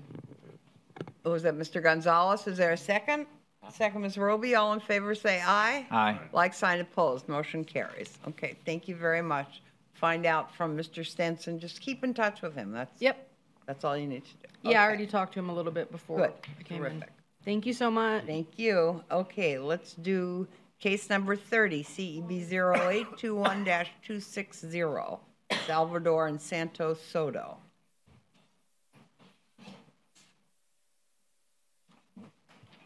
Good morning.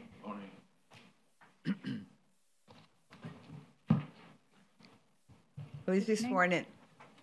State your name. My name is Salvador Soto. Do you swear or affirm the testimony you're about to provide is the truth, the whole truth, nothing but the truth?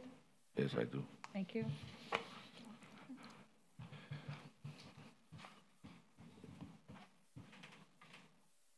Okay, hold on one second. Okay. All right. We'll let Mr. Stenson speak, and then you can speak, sir. Mr. Stenson? Yes, this case was field generated for no permit for installation of fencing along Bellevue Avenue.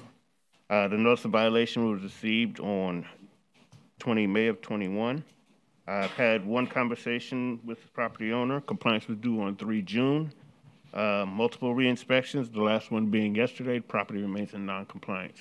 Asking for order of non-compliance, compliance by next cutoff. Okay. Your turn. Okay. I bought this land in February and sold it in March 28 to my brother-in-law. So he put the fence there because people throw a lot of garbage in the back of the fence, including 2 boats are in the back there. So I called him. I come into court today. The fence is not there no more. He took it out. So there's no fence there now? No, I can show you All a right, picture you're- this okay, morning. That's fine. Well, I believe what you're saying, but you need, Mr. Stenson needs to go out and verify that, and then he can, if there's no fence there, Mr. Stenson, is he in compliance then? Yes, he will be. Okay. And then you won't have to come back here. If you want to put a fence up, I had to get my different permit. fence up, then talk to Mr. Stenson, and he'll explain the procedure to you, and you can go down to permits and licensing, or your brother can, or whoever owns the, you both own the house, correct? Pardon me? It's a lot. It's a lot. Oh, it's just a lot, whatever. But now when here, I'd like to ask something. Okay. You've been there, you see the 2 boats there in the back there? 2 boats in the back of the lot? Okay. This, I'm pretty sure belongs to the neighbor, and he don't own them. So now we have 2 boats in there, garbage, you know? Yeah, I wish I could tell you what to do about that, but it would be up to, it's up to you to work that out. We can't work those problems out for you with neighbors. And, So you you have to work that out somehow with your neighbor, before you'll get put into. Well, I only see on here that it's just the permit for the fence that's not in compliance. That's correct. So there's nothing. We do that, no Okay, problem. All right, Okay. good. All right. What is it? Okay, that, the chair will let us find, and the chair will entertain a motion to find respondent non-compliance or respondent to come into compliance by the next cutoff date, September 1st, 2021, or be returned to the board for consideration of a fine of up to $1,000 per day. Such a motion, Mr. Harrington made the motion. Excuse me, Second, Ms. Roby, all in favor say aye. Aye. Like, sign, opposed. Okay, you get with Mr. Stenson, and he'll give you a time to come out and check and make sure that fence is gone, and then you're all done. Okay, okay, that's wonderful. But make sure you tell him, make sure he gets out there. All right, now we're going to start our continued cases. 6, 7, 8? Mm-hmm. Okay, you sure now? I'm sure. Did they vote? And we'll start with the first continued case, which is case 31 CEB 0. Now, these cases are different. This means you've been here before, or you were notified, not necessarily that you came, or that you were notified of this before. You know these exist. We are here today to determine whether or not you will get a fine on these cases. How much of a fine, how little of a fine, no fine, whether we continue your case, whether we decide that, you know, we'll give you an extra month or an extra 2 months, if you've been working really hard on it, things like that. All these factors will be taken into consideration. We will still follow the same. The code officer will say what he sees and what he recommends, and then we'll give you a chance to tell us what you're doing and what's changed and how hard you're trying. Okay, so with that said, the first case is case 31, CEB 02-21-3, I'm sorry, -53. Felix Mata. Mr. Mata here?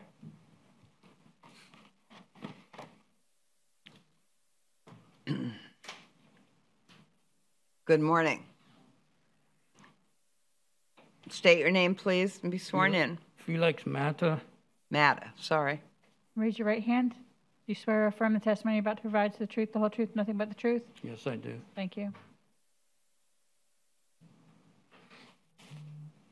Okay, Mr. Butler. Okay, as it pertains to 124 Azalea, since last court hearing, I've had several contacts with the property owner. The permit for the roof was pulled on July 13, 2021, and I'm proud to say that the roof has been put on and it is now finalized. Really? This is one of those cases where we asked for assistance from the outside, and it took a while, but his roof is on, and That's good. we're very proud. Thank you. And it is your house. it's in compliance. Yes, ma'am. All right, so is there anything else that needs to be done? Actually, he just told me when I spoke to him outside, the facial, he actually painted it yesterday. I just go by and take a picture, but it's Wonderful. Thank it's you done. for doing all of that. Well, thank And I'm glad you got help to do it. What is your recommendation? Oh, my it's closed. I just need to go Oh, take a you picture. just closed the case? Yeah. Well, If okay. you haven't inspected the fascia, then. I'm gonna go it by would this just need to be amended to the next cutoff. Yeah, we'll just, that's what we'll do. Okay, We'll amend move to it the September next cutoff. Even if he comes out today and puts you in compliance, you won't have to come back here if you're in compliance. So, but it's just a legal formality that we have to, because he hasn't seen that to sign off on it, okay? Understandable. And thank you very much. All right. Chair will entertain a motion to impose a, oh, no, I'm sorry, entertain, yikes, to entertain a motion to amend the previous order of noncompliance and allow respondent until 9/1/2021 to come into compliance or be returned to a subsequent meeting for consideration of a fine of up to $1,000 until compliance is achieved. All right, Ms. Ruby, second, Mr. Gonzalez, all in favor say aye. Aye. Like sign opposed, motion carries. Case number 32, CB 07-21-227.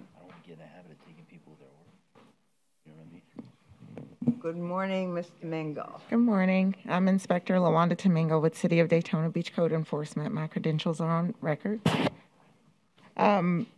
Since the last hearing, I still haven't received contact from the owner of this property. Okay. I did find a telephone number online that's a local number and attempted to call the number. Was not able to leave a message. There was no voicemail activated. I went by this morning and the property still remains in noncompliance. I'm requesting a fine of $100 a day, up to $15,000 max, or until the property is in compliance. Okay, so this is a rental property of some sort? I haven't been able to verify. There is not contact with who the occupants are. We don't even know who, if there's someone living there? Right. I have had communication with the neighbor who told me that the last time they saw the owner on site was in December of last year. Do they see people there otherwise? The only information that I received was that they saw the owner there December of last year. My indications of occupancy are things like seeing packages delivered there, my notices not being on the door when I return after I've posted something, but Okay, my question was really just about the limit of the fine. If it is a non-owner occupied house. Right. It would be 15. If it is an owner occupied house, it would be 10. Is that correct? So that was my only question. have not had any contact with the owner or any occupant at the property. So we don't have any way to figure that out? No, just leave it the way it is. All right, fine. We'll leave it the way it is, on advice of the attorney. Okay, Chair will entertain a motion to impose a fine of $100 per day against the respondent effective today, and continue until compliance is achieved or reaches a maximum of $15,000. Such a motion? I'll make the motion. All right, Mr. Robinson, motion, second? Second, Ms. Roby, all in favor say aye. Aye. Like sign opposed. Okay, case 33. CEB 07-21-224. Henrietta D. Theorite. What's TR mean? What does TR mean? PR. Trust, maybe? Oh, trust, maybe? Trust, okay. Sorry. Oh, it's okay. That should have been simple. This is a field-generated case that I opened on September 11th of 2020. There was an expired roof permit and no permit for tree removal. Property is occupied. Since the last hearing, there's been no contact and there's been no progress. So staff is recommending a $100 a day fine to a max of $15,000. Okay. Madam Chair, I move that we accept the city's recommendation. What was the recommendation? $100 a day fine to a max of $15,000. Okay. Mr. Gonzalez made the motion to impose a fine of $100 per day up to $15,000 per day till compliance is achieved. And who's making the second? Second. Second, Mr. Reinhardt. All in favor say aye. Aye. Like sign opposed. Motion carries. I believe case 34 is in compliance. Case 35 is in compliance. Okay. Case 36, CEB 07-21-231. James Lay. Okay, go ahead. Okay. Since the last hearing, I've had no contact. There's no progress. Staff's recommending a fine of $100 a day to a max of $10,000. Okay. All right, Chair will entertain a motion to impose a fine of $100 per day against the respondent effective today and continue until compliance is achieved or reaches a maximum of $10,000. Such a motion? I'll make the motion. Motion, Mr. Robinson, second. Second. Second, Mr. Reinhardt. All in favor say aye. Aye. Like sign opposed. Motion carries. Case 37, CEB 05-21-127. Stefan Kowal. Yes, since last hearing, I have had contact with the owner. Everything may be completed as of today. When I was by the property on last week or earlier this week, the only thing they had remaining was finishing the siding and adding the address numbers. I did talk with the owner this morning, who said the address numbers have been, everything is done. So I'd like to amend to the next cutoff so I can go by and put it into compliance. Any discussion? I move that we accept the city's recommendation. Okay, the city has recommended, and Mr. Gonzalez has made a motion to amend the previous order of noncompliance and allow respondent until 9/1/2021 to come into compliance or be returned to a subsequent meeting for consideration of a fine of up to $1,000 per day. Such a motion? Oh, I'm sorry, Mr. Gonzalez made the motion. Second, Mr. Robinson, all in favor, say aye. Aye. Like sign opposed, motion carries. Case number 38, CEB 07-21-210. Jessica Switzer and Catherine Chrisman. Good morning. Good morning. Okay, state your name and address for the record and be sworn in, please. Jessica Schweitzer, and it's 2312 North Oleander Avenue. Raise your right hand. Do you swear or affirm the testimony you're about to provide is the truth, the whole truth, nothing but the truth? Yes. Thank you. Okay, Mr. Jones. Yes, since last hearing, we've had some contact with the owner. The junk vehicles, untagged vehicle still remains, and we do not have a BTR for the salon business. We're recommending a fine of $100 a day with a cap of $10,000. Okay, and we don't have a business tax receipt, and that's a one-time administrative fee still? Yes. $250, correct? Okay. That is correct. Well? There is not, nor has it ever been, a salon upstairs. I have had a contentious situation with Inspector Yates, And I've asked many times for someone else to come up and inspect the property. No one else seems to get in touch with me, or, I mean, this has been a constant issue to have someone else come and inspect the property. So other than that, the vehicle was removed yesterday, which you can verify. Madam Chair. Go ahead. And who wants to talk? All right. go Denzel ahead. Sykes, Code Manager for the City of Daytona Beach. My credentials are on file. Upon the respondent's request, I visited the property along with Inspector Garcia, and at that time we were declined entry. She stated to us that her mom was ill and would not allow us to come inside. So we have tried to accommodate her. Okay, thank you. Was the unlicensed vehicle there when you visited? Yes, sir. How long ago was that? About January? I'm not sure the actual date, But we'll say my notes are in there. But we'll in- say in about the 6 case. months. And since then, I have left messages with Captain Lee.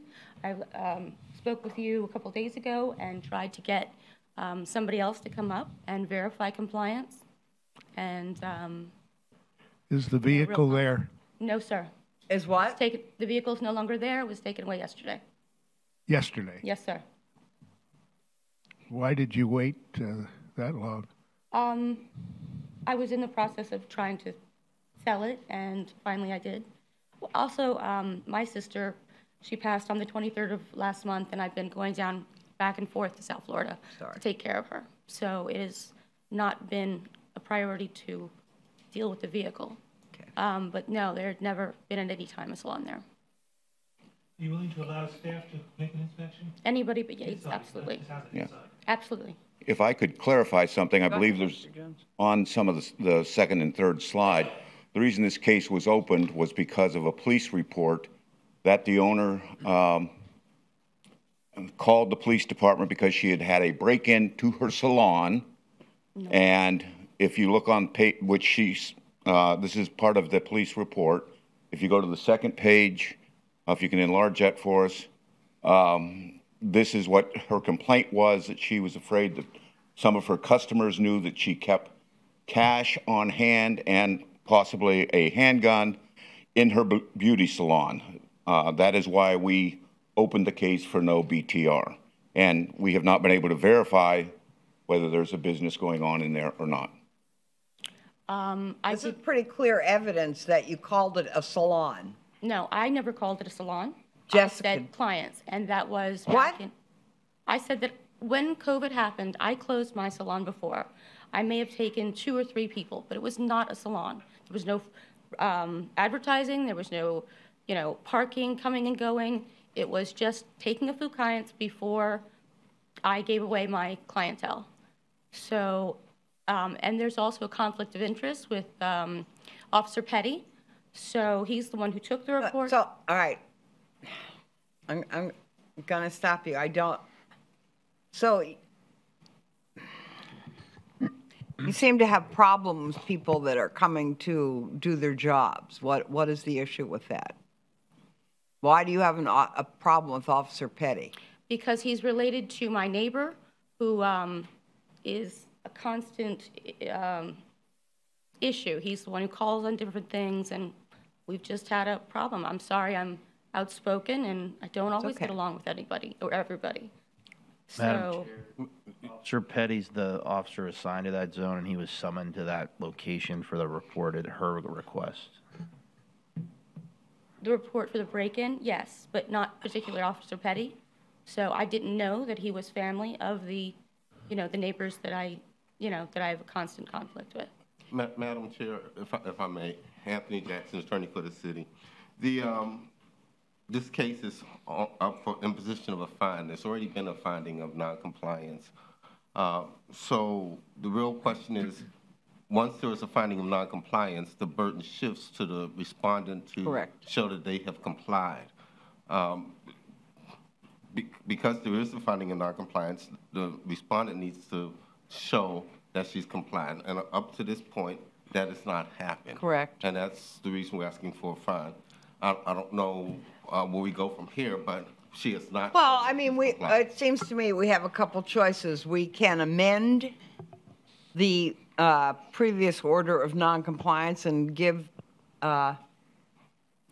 Ms. Switzer until next month to come into compliance and allow an inspection, or we can decide that she shouldn't have the extra time.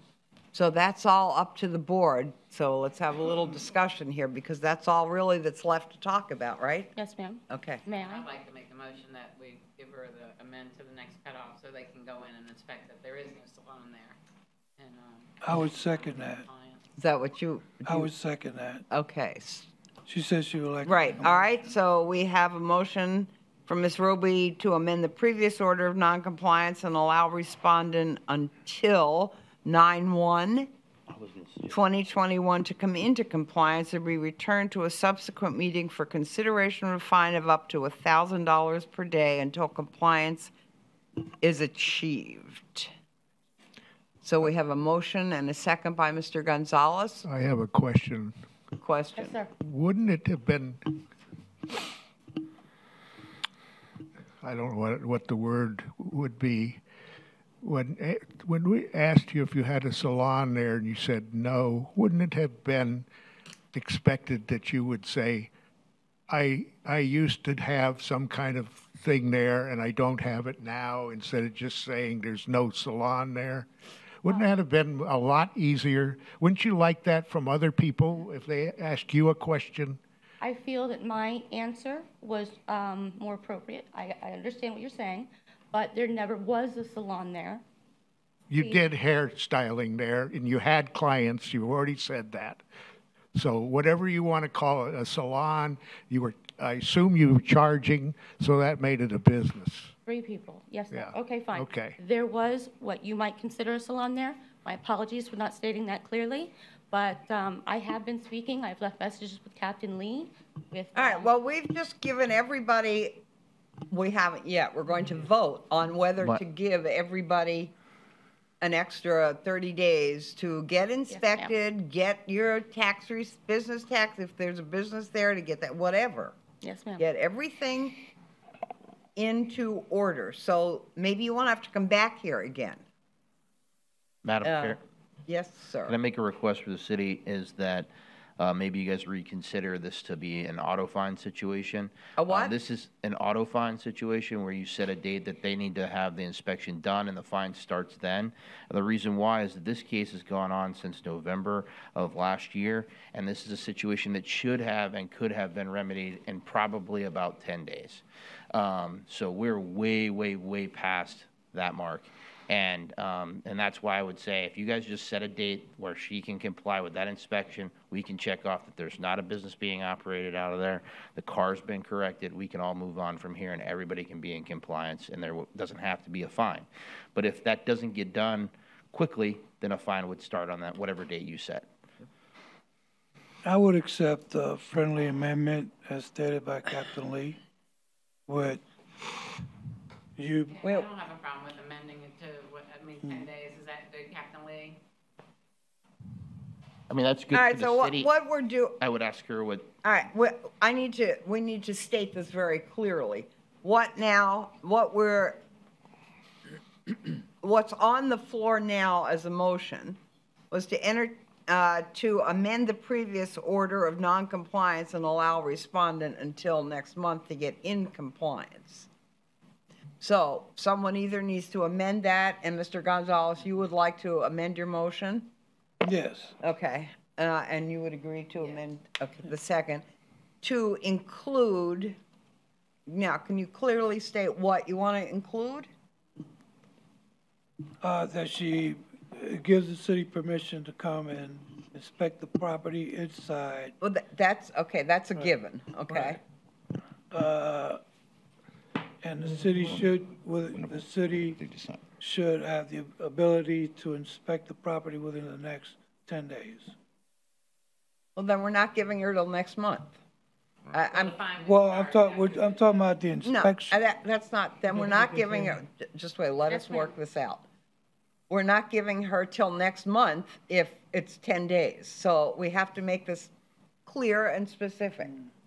And what I'm hearing is that if she's not in, or maybe even easier, maybe I'm not hearing this, is that if she's, what are you saying, Captain Lee? Okay, so what I'm requesting is, and I'd like to hear from the respondent what she believes a time frame is that she can allow us to inspect. If she agrees she can do it in 10 days, I just want to hear her input before you guys pick the days, just because we want to make sure we get this done.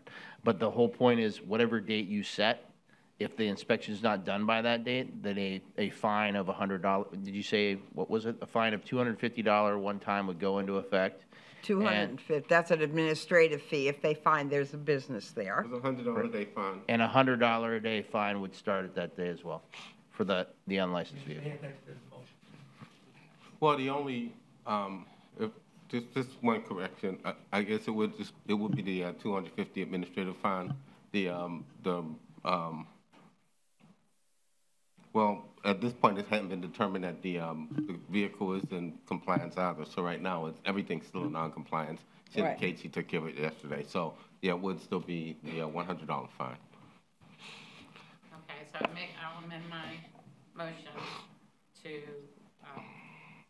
for 10 days to come into compliance. Then we can't, okay, look, before you do that, let me just say, then we can't say that we're giving her till the 1st of September. We aren't. We're giving her 10 days. Do you want the motion changed to 10 days? That would be the simplest thing. Simplest thing to do is withdraw the original motion and start over. Okay, all right. Who would like to do that? I'll withdraw my original motion. All right, will you withdraw your second, Mr. Gonzalez? I agree. Okay, now, let's state the new motion. Okay. So here's what I think it is. Okay, the chair will entertain a motion to amend the previous order of noncompliance and allow respondent until August 22nd, 2021 to come into compliance,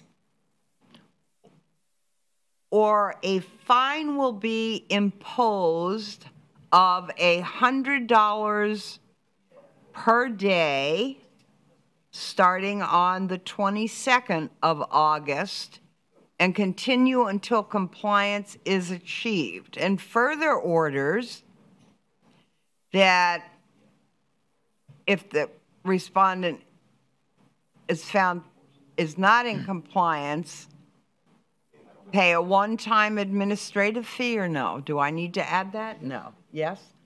Pay a one-time administrative fee of $250. Okay, and I guess that's it. So moved. No. Oh, wait. No, now we're not. No, we're not doing that now. Okay, Mr. Robinson. I think we can't, my feeling is we should not rescind our previous order of non-compliance. We're saying she's not in compliance. We already said she wasn't in compliance. Yeah, that was we're already. saying we're. So then we're going to fine her. Yeah, that's our other option. The compliance part's already been determined. Right, She's not in compliance. We'll give her 10 days for the reinspection. Okay, but that. Before the fine. But that's rescinding our original order of having her come into compliance by today. Okay, I'm sorry to interrupt, and I apologize because I've made this more confusing than it needs to be. But after conferring with legal, our request would be to just, if you want to give her time to have an inspection, just give her till the next cutoff, because the vehicle and the license issue is going to create a problem on an auto fine situation. And again, I apologize for the confusion. Okay, that's all right. Well, it was, I mean, so. So let's go back to our original motion. Yeah. I'll make the motion to give the respondent 30 days. Or whatever, right, till the next cutoff. I second. Come into Okay. compliance and grant the inspection to happen. And I second it. Okay, so we have a motion on the floor and a second to amend the previous order of noncompliance and allow the respondent until September 1st to come into compliance or be returned to a subsequent meeting for consideration of a fine of up to $1,000 per day. We have a motion and a second. Everybody ready to vote? All in favor say aye. Aye. Like, sign, opposed. You got till then. You have to let them in or it will just happen. I've been trying for months. Okay, well, try again. I think everybody understands that, so try one more time. Absolutely. All right, okay. All right, thank you. Thank you. Case number 40, CEB 07-21-203. Kelly Rose and others. That would be Kristen Rueda, Peggy Snyder, Kimberly Rueda, if I'm saying that correctly. No, not here. Mr. Garcia, good morning. Good morning.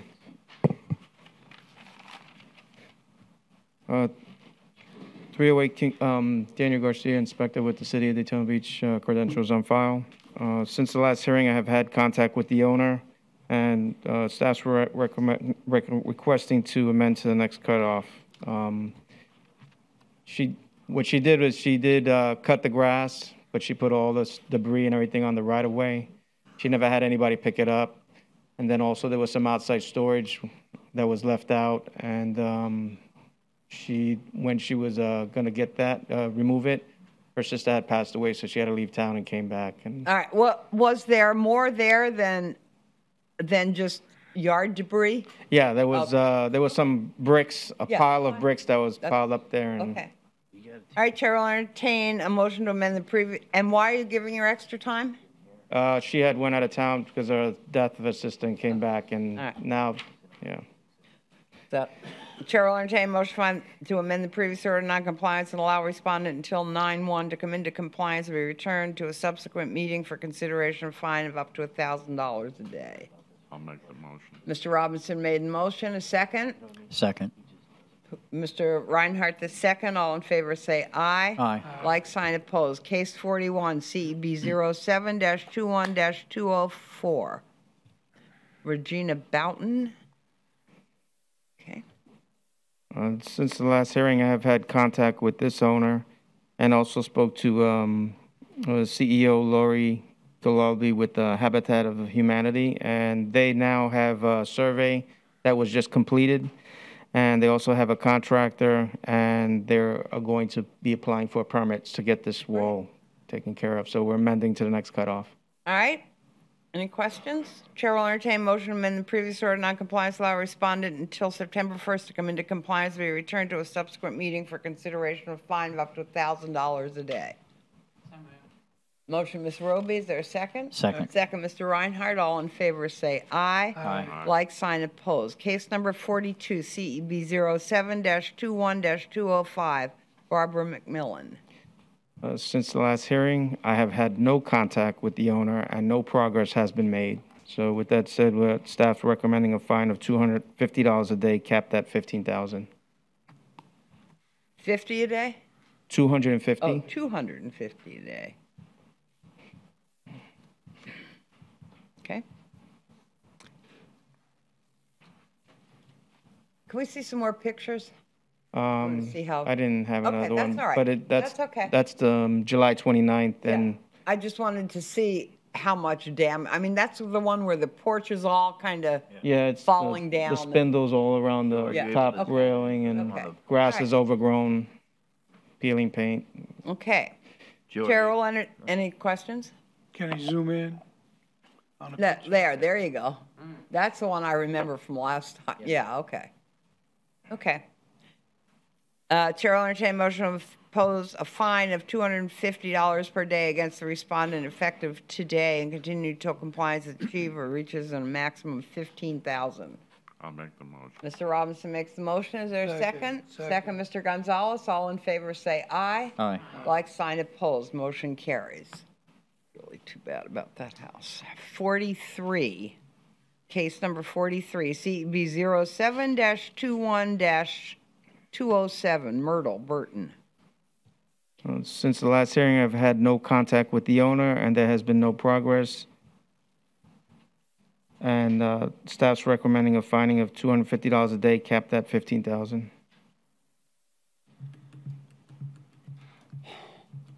This is just a vacant lot? Yeah, it's a vacant lot. It was overgrown, and they did mow some, but they added some, all these rocks, they added them all around the exterior. Recently I was there and they set up a tent, and then all this debris here, this overgrowth of the shrubbery, they never take care of that. And they seem to be using it as a drive-through once in a while, so. So that's the severity of the Yes, fine? yeah, there's, if you can see on the right, there's a bunch of, all the transients and homeless, they all just keep gathering around there. And this is, I think it was yesterday. Okay.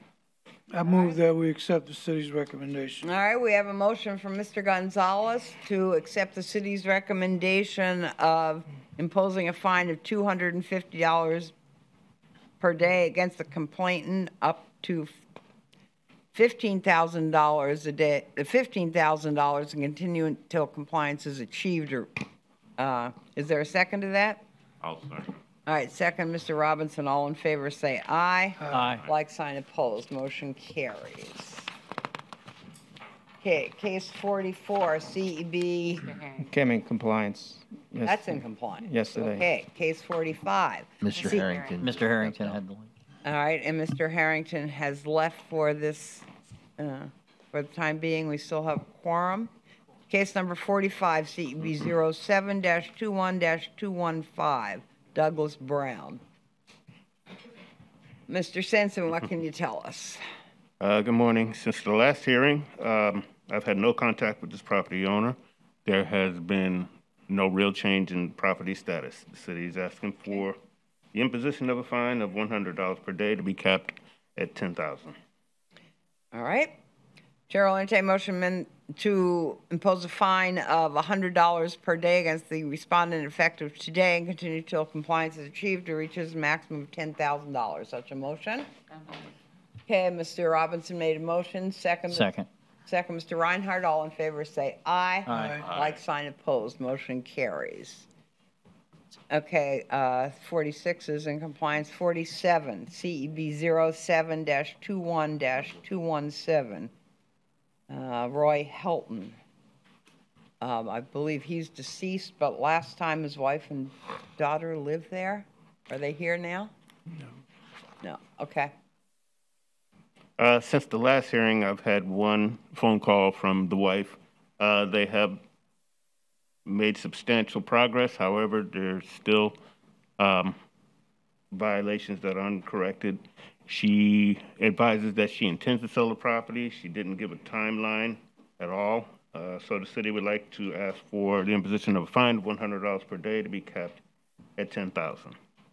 Okay. I move that we accept the city's recommendation. All right, Mr. Gonzalez has moved that we impose a fine of $100 per day against the respondent effective today and continue till compliance is achieved or reaches a maximum of $10,000. Is there a second? I'll second. Second, Mr. Robinson. All in favor say aye. Aye. Like sign opposed. Case number 48. CEB 07-21-220 and Johnny Benjamin and Kendrick and Kavita Suknarine. Good morning. 1331 Killian Street. Do you swear affirm the testimony you're about to provide is the truth, the whole truth, nothing but the truth? Yes. Thank you. Okay, Mr. Stenson. Since the last hearing, I have been in contact with this property owner. They have corrected all of the violations with the exception of the junk vehicle. I spoke with the property owner prior to this hearing this morning. She advises that the vehicle situation has been corrected. I'd like to amend this case to give me an opportunity to re-inspect. Sounds good to me. The chair will entertain a motion to amend the previous order of noncompliance and allow respondent until September 1st to come into compliance and return to a subsequent meeting for consideration of fine of up to $1,000 per day. Such a motion? Motion, Ms. Roby. Second. Second, Mr. Gonzalez. All in favor say aye. Aye. Like sign opposed. Motion carries. So good job. Thank you for doing that. Okay. All right, we did 49. That was the Zoom call. Case number 50. Wait a minute. Yeah. Okay. Case number 50, CEB 0521-151. Morning. Oh, we had a Zoom call with you originally, right? Yeah. Okay. All right. Since then, you've decided to come in. Okay. ma'am. Cool. State your name. Latavia Gainey. Do you swear or affirm the testimony about to provide the truth, the whole truth, nothing but the truth? Yes, ma'am. Thank you. Mr. Stenson. Okay, since the last hearing, a permit has been issued for the repair of the front porch. That's also been finalized. There's a permit open for the roof. The roof has been completed. The final inspection has to be annotated within the system. However, all the other violations still remain. The city is asking for a $100 per day fine to be kept at $10,000. Okay, we did. Is it okay? Go ahead. We did pass the roof inspection, and then Good. we're trying to fix the outside of the house and paint it by the Okay. next time, if it's allowed. Is there any reason, do you have a reason to suspect that, I mean, it seems to me they've made a lot of progress here. They have. However, this case has been going on It since has been going on 2019. for a long time, that's true, since 2019. Right. October 2019, so there's discussion, you want to have that? How do you all feel? I would move that we accept the city's recommendation. This case has been going on for quite some time.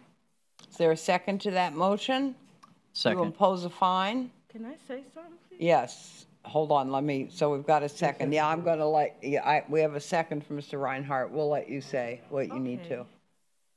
I have really been trying to fix this house. It's not like I've been like leaving it undone.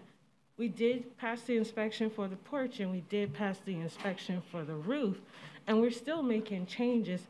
It's not like we're just leaving it abandoned or anything, so I just feel like that's kind of unfair, as if we're not trying to fix it and we're getting imposed a fine. Okay, let me ask you a question. What took you so long to start to fix it? We've been fixing it the entire time now. It's just been taking time. If you look at the older pictures, like before when I sent, I'm the one that sent the document that showed the changes that I've been doing the entire time. Where we had the outside structure that we did remove. We put the house numbers on there. It's not like we completely did nothing. We've been fixing this house the entire time. We even went in the back. We even cut some of the landscaping, like we did some of the back. I paid somebody to cut the yard. So it's not like, okay, I left it alone. I didn't do anything. I've been working on this house. So I feel like if I've been making an attempt to try to fix it, why would you try to fine me? And I have documentation to show I've been trying. I'm sorry. That's all right. No, I understand what you're saying, and I think we all understand what you're saying. I have, all right, Mr. Robinson? I just would like to ask you, when do you anticipate being completed? In the next couple of months, because I'm trying to finish the outside of the house, and my goal is to fix the inside of the house as well. So this is not just like, okay, I'm just doing this just so I won't have to come back here anymore. My goal is to fix this house. Okay. I'm trying. Well, all right. I'm trying to go beyond what you're asking me to do. Is what I'm saying. What we're addressing seems to me to be all outside Right. issues. So do outside So first. when would the outside issues be? In the next couple of months, I'm trying to fix it. That's why I said that's why we had 2 permits. That's why the porch is complete, and that's why the roof is complete. I'm going to tell you what my feeling is, because we have a motion and a second on the floor that we're going to have to vote on, but my feeling is that this person is working on the house, and that's what we ask of people. Yes, it's taken her a while, but some major things have been completed. The roof is completed, the porch is completed, and What is left on the outside? I'm sorry? what's left What's on left the on the outside, outside to be Mr. done? Stenson? The landscaping still needs to be addressed. Okay. The sidewalks and driveway still needs to be addressed. I'm sorry, what sidewalks? Because we removed, there were sidewalks in front. If you look at the porch and you look at the old pictures, There used to be a porch and there used to be sidewalks. We removed the sidewalks, we did a new porch, and then we put steps if you look in the picture to the left. This house looked way worse than this because the older pictures there was like a carport and then there was like a makeshift garage. We removed all of that. So there shouldn't be anything as far as the front steps. There was numbers on the door, the address. We addressed the porch. We addressed the roof. We're still working on the landscape. I actually paid somebody to cut the grass for me. But when we do come on site, when we made changes to the house, we do go back further in the back of the yard and cut things. Okay. If you look at the document that I sent last time, I had a comparison of the violations we had, the pictures that we had before and after. The photograph you're looking at was taken yesterday. Yes. And to finish what I was saying, there's still the exterior walls and the stucco that needs to be completely redone. So there's still a lot of work left to do. Quite a bit, quite a bit. All right. I think we understand your position. I think most of us up here heard what you had to say, and we've heard what the city has had to say. We have a motion and a second on the floor that would involve a $100 a day fine up to $10,000. I'd like to have a roll call vote. I'd like to call the question now. Roll call vote, please. Mr. Harrington? I'm not voting since I didn't hear the complete case. All right, we still have a quorum. We can continue. Okay. Mr. Reinhardt? Yes. Ms. Roby? Nay. Mr. Gonzalez? Yes. And Mr. Robinson? No. And Mrs. Kundig? Mrs. Condit? No. Motion dies. Motion dies. All right, so we need another.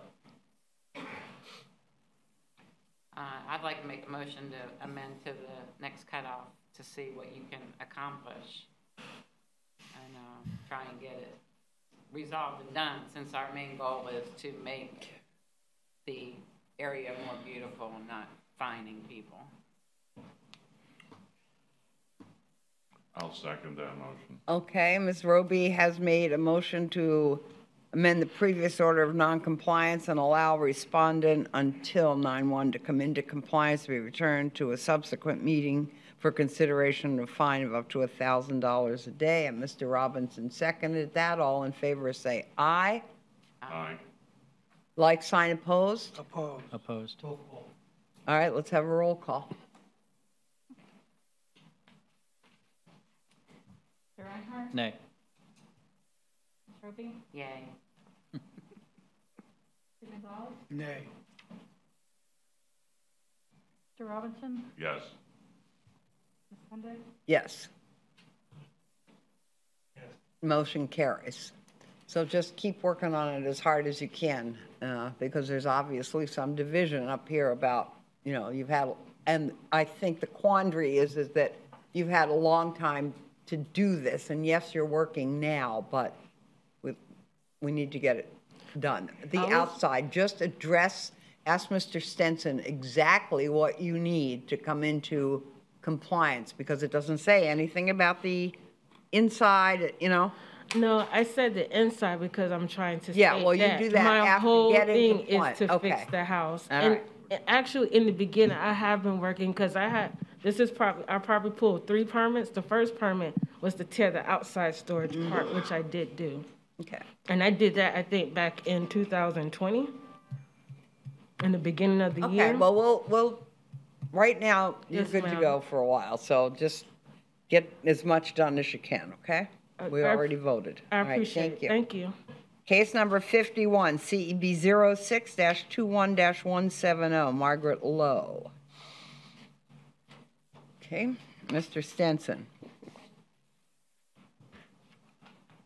This was a continued case?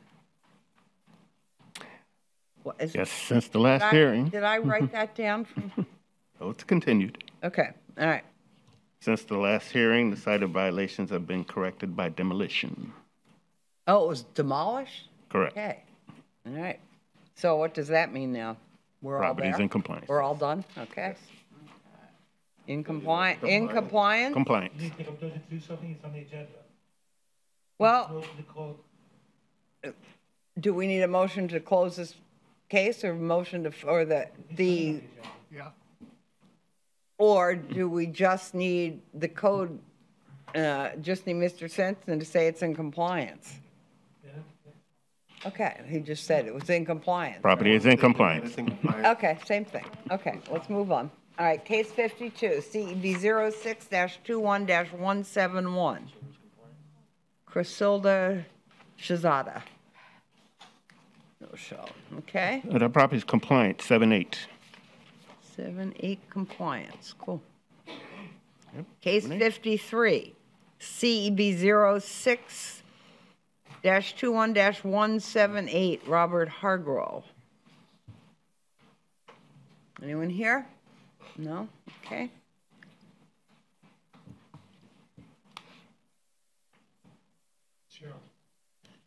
Oh, where is Mr. Fitzgerald?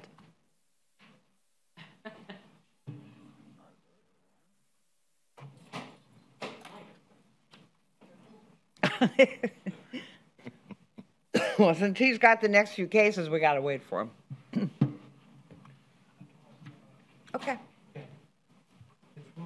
Yeah, maybe we should. We're good. Maybe he's taking the break you were supposed to take 15 minutes. Oh, I'm sorry. I get carried away. All right, let's have a little, let's have like a 5-minute break, please. I'm sorry, slave driver here. Okay.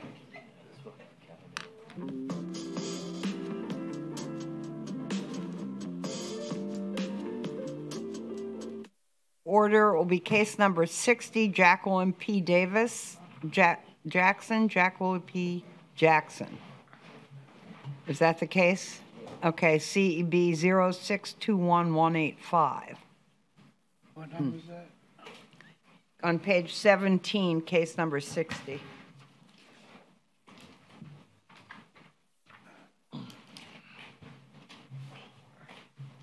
Okay, state your name and address. I'm Jessica Jackson, Jacqueline Jackson, daughter. My mom passed last year in May. Raise your right hand. Do you swear to and affirm the testimony about to provide the truth, the whole truth, nothing but the truth? Yes, ma'am. Thank you. Okay. Mr. Fitzgerald. Yes, I've had contact with the owner's representative since the last hearing. I have no progress, and I'm asking for a $100 a day fine to a maximum of $10,000. Did you have contact? Yeah. Back in... Okay, wait a minute. I'm talking to him now. I'll give you a chance. Yeah, they told me that the owner had passed and that that they're working slowly on the house, and I haven't. Yeah. So that's, and so. That was the birthday party. Yeah, that was the birthday party. All right. What needs to be done still? Has anything been done? The numbers has been done. The crawl space, only one side has been done. The other side has not been done. The cars has been removed except for the truck that he saw in the back and the Cadillac. I'm trying to sell the Cadillac. So only thing left is the roof into my brother's truck to get that truck away and the roof. And there's a car on the other side. See the junk. So there's no, those cars. The only cars left is the Cadillac that's still there. The other cars are removed. So is that car not able to be moved? No, I'm trying to sell the Cadillac. Yeah, I mean they can move them. I mean, they can be towed. They can be moved. The exterior steps have been taken care of? No, it has not. The steps has not. So most of it hasn't been. Yeah, when you get right down to it, I mean the roof is a big deal. Are you gonna have to get a new roof? Yeah. But I inherit these issues from my mom passing. Okay. So when did she pass? She passed in May, and I really hasn't been in the house like that. I've been only traveling back and forth. So, and also with COVID, I've had COVID once, and everybody in the house has COVID twice. So I've been out of work. So it's kind of like trying to get someone to come in, do a quote, and get everything done. It's been. Who lives there? My brother, myself, and his 4 kids.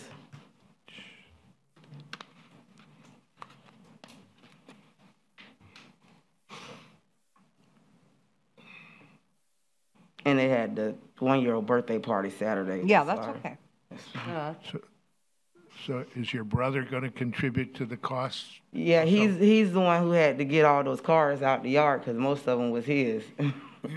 Okay, but the Cadillac, is that not allowed, Mr. Fitzgerald, is that not allowed to be there, period, no matter where it is? There's no tag on it, so it's not allowed to be there. Yeah, so you've got to have a tag to be in your yard anyway. And has to be able to work and drive. And work. Okay, so that needs to go. Okay.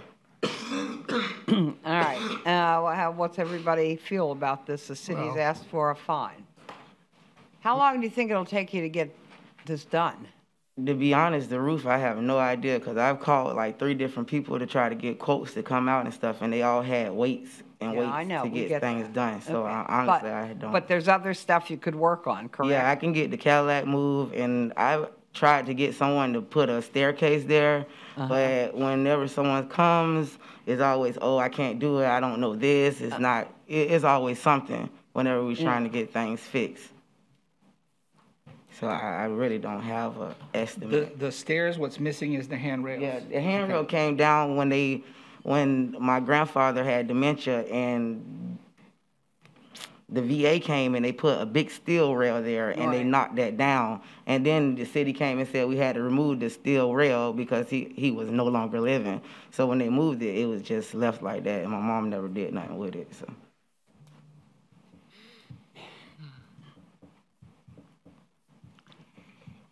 So what have you done?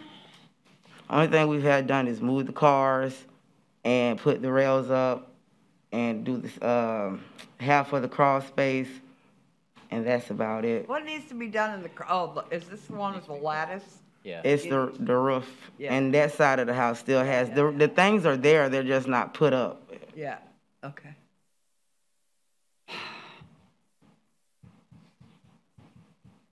Well, my opinion, I mean, this case isn't that old. It's not like it's been hanging around for years, and she just got the house in May. There is some work done. I'd like to see it done a little faster, but what do y'all think? I'm with you. I think we should give a little more time. I think we're going to have to give more time here. Okay. Anybody else?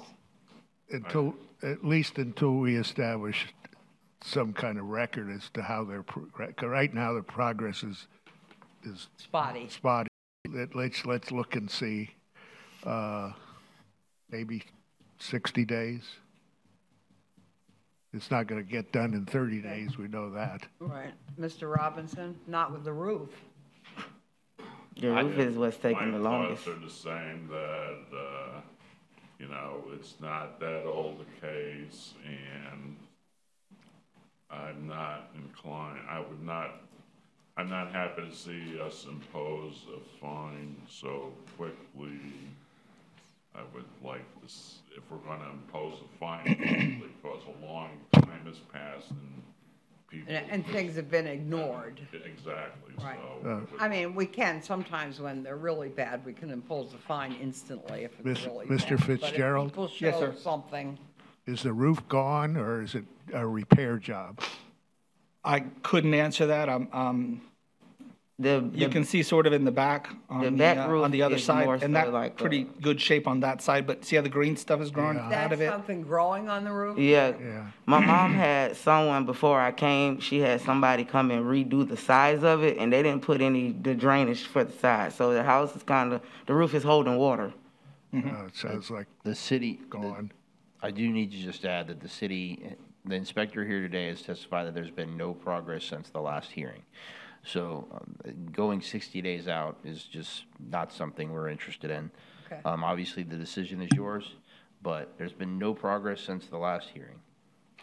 Well, I'm sorry, I didn't hear you say that, but why hasn't there been anything done since the last time? Well, I haven't really been in the house like that. My brother's been in the house, and he just started. That's not an excuse. Yeah, he just started working, and he just got out of the feds, and he's been working. That's going to make a difference. You need to get busy. So, I haven't been. I've been traveling, so he's been living in the house. Busy. Who owns the house? Me and my brother both own the house. So she put it's your responsibility too. You can't just dump it on him. Well, I didn't dump it on him. I work. So my work calls for me to travel a lot. Okay. All right. I'm not sure, at this point, I'd be willing to give an extra 60 days, considering that there's been no progress made, or very little, but The I only would progress consider- really hasn't been made is the steps and the roof. And the other side of the crawl space, he has someone that's gonna put that up. 'Cause Yeah, they've well, been I know, putting it but up. he hasn't called Mr. Fitzgerald to show him that, and so we don't, you know, we're going on just your say-so, and Mr. Fitzgerald has asked for a fine. Madam Chair, if I can say, if the board elects not to fine and do grant time, that 30 days would be appropriate in this situation, because what the only good reason for extending time, in the opinion of the city, would be to see if there's some diligent, good faith progress. Right, that's. And extending the time Right, beyond that correct. won't really give you an answer as soon as you need that answer. Thank you. That's kind of my feeling about that, too. And then I also heard someone say they got some kind of help and assistance with getting Well, their items done. Okay, I mean, that would be something you'd have to find on your own, or maybe Mr. Fitzgerald could help you find something, but we can't advise you about any of that, and we don't know of any of those things, so, but there. Okay, so what do we want to do? I mean, my feeling is maybe 30 days, and that's it. Amend to the next cutoff. All right, Ms. Roby has made a motion to amend the previous order of noncompliance and allow respondent until the 1st September to come into compliance and be returned to a subsequent meeting for consideration of a fine of up to $1,000 a day. Is there a second? I'll second. Second, Mr. Robinson. All in favor say aye. Aye. Like sign opposed. Motion carries. Okay, we need to see some real progress or this won't go.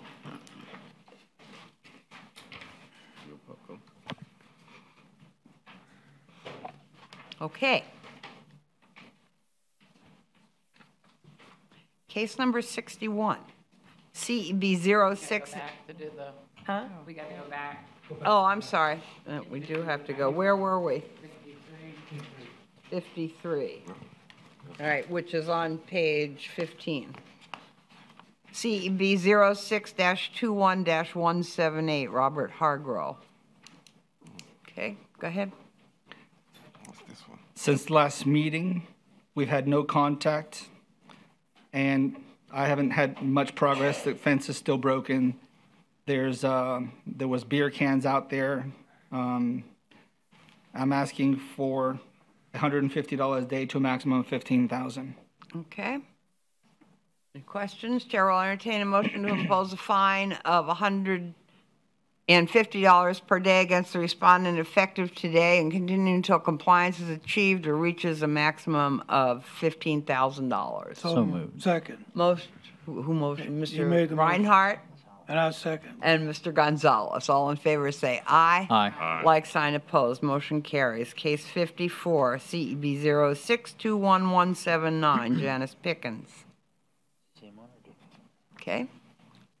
Since last meeting, I have had contact with the owner. There's been some progress, but at this time, I'm asking for $100 a day to a maximum of $10,000.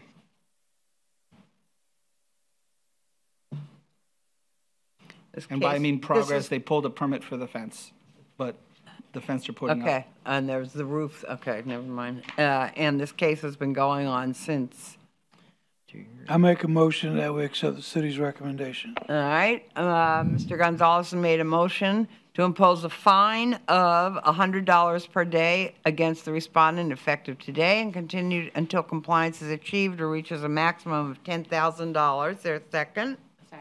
Second, Ms. Roby. All in favor say aye. Aye. Like sign opposed, motion carries. Case 55, CEB 06-21180, Reginald and Gwendolyn Moore. Aha. Someone's here.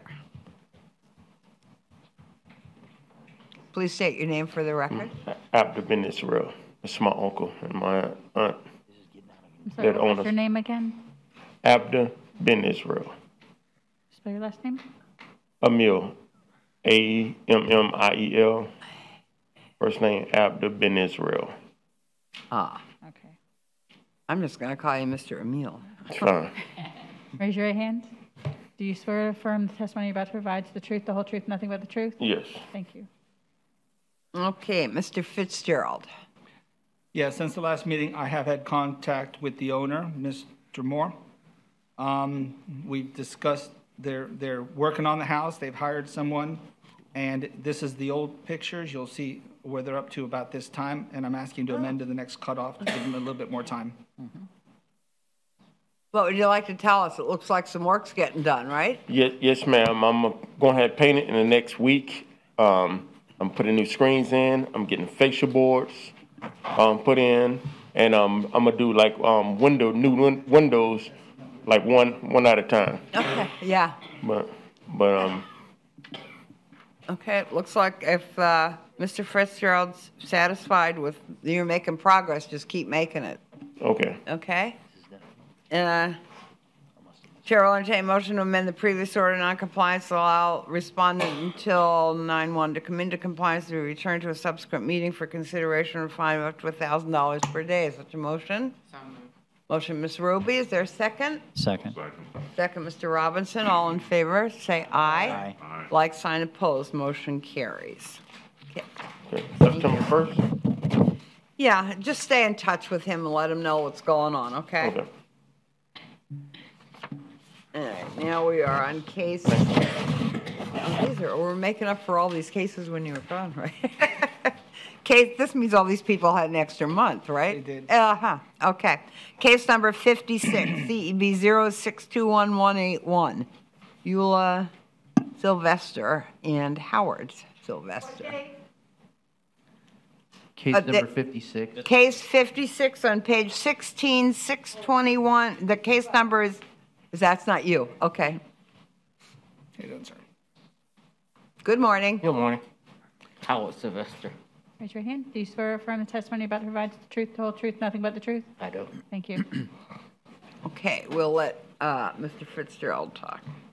Since last month's hearing, I have had contact with the owner on Tuesday of last week, and he's made a little bit of progress, but the neighbors have put they cut down part of a tree, and then they put that in his yard, and it was blocked, so he said he couldn't. I can't get back there. I can get back there to pull the cars out of there, but I can't do it now because they got everything blocked off for me. I've called Waste Management, and they're picking it up. Oh, good. Okay. So somebody's I'm got- just stuck back Okay, there. that's all right. So what's your recommendation? Well, I'm gonna build a house on it. I got the survey thing to have it surveyed, good. but they haven't done it yet. Okay, So that's I'm all right. Well, I'm that waiting on doesn't the- matter. That's not what the problem is. The problem is, The fence is gone. okay, the fence is gone, right? Yeah. He did that yesterday. I haven't seen it yet. Okay, all right, Okay, yeah, I'll go out there and look at it today, sir. Thank you. okay. Junk vehicle. Because of the parking. stuff in front, I'm All the willing to cars amend to is the next going. cutoff. Okay, well, Everything is going off except okay, for that. good. Well, but Mr. Fitzgerald has to see that, okay? Okay. So you make a time for him to come out there so he can see that. That's a big lot on He's this. willing to wait till next month, and if you get it done before then, all that stuff, you let him know, and then you won't have to come back here again, Okay. okay? I make a motion that we accept the city's recommendation. All right, Mr. Gonzalez has made a motion to amend the previous order of noncompliance and allow respondent until September 1st to come into compliance to be returned to a subsequent meeting for consideration of a fine of up to $1,000 per day. Is there a second? Second, Ms. Roby. All in favor say aye. Aye. Like, sign, opposed. Thank you, sir. Aw. All right, case number 57, CEB 06-21-182, Bobby Caldwell. Nope, okay. Go ahead, Mr. Fitzgerald. Since last month's hearing, I've had no contact, no progress, asking for a $200 a day to a maximum of $15,000 fine. I make a motion that we accept the city's recommendation. I'll second. Okay, we have a motion and a second to amend the previous order of to impose a fine of $200 per day against the respondent effective today continue until compliance is achieved or reaches a maximum of $15,000. All in favor say aye. Aye. Like sign opposed, motion carries. Case 58, CEB 06-21-183. Sandora Davis and Kenzel Washington. Go ahead. Yes, since last month's hearing, I have had contact with the owner. I've had no progress. I'm asking for $150 a day to a maximum of $10,000. I make a motion that we accept the city's recommendation. I'll second. Okay, we have a motion and a second to impose a fine of $150 a day up to $15,000? Yes, oh, $10,000. $10,000. And per day against the respondent effective today and continue until compliance is achieved or reaches the maximum of $10,000. We have motion and second. All in favor say aye. Aye. Like sign opposed, motion carries. Case 59 CEB 06-21-184, Thomas Towner. Okay, not here. Since last month's hearing, I have had contact with the owner's son. At this time, there's no progress, and I'm asking for $150 a day to a maximum of $10,000. I make a motion that we accept the city's recommendation. I'll second. Okay. All right. Who made the motion? Mr. Gonzalez, and the second, Mr. Robinson, to impose a fine of $50 a day. $150. I'm sorry. $150 a day, effective today, and continue until compliance is achieved or reaches a maximum of $10,000. All in favor, say aye. Aye. Like sign opposed, motion carries.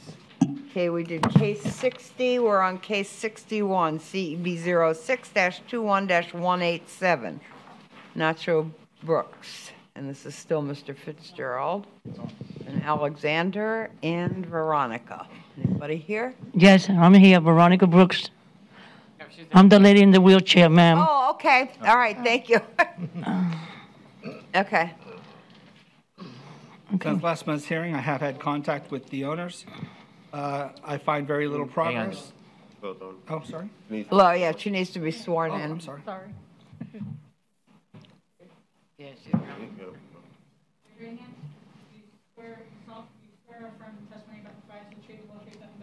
Yes, I do.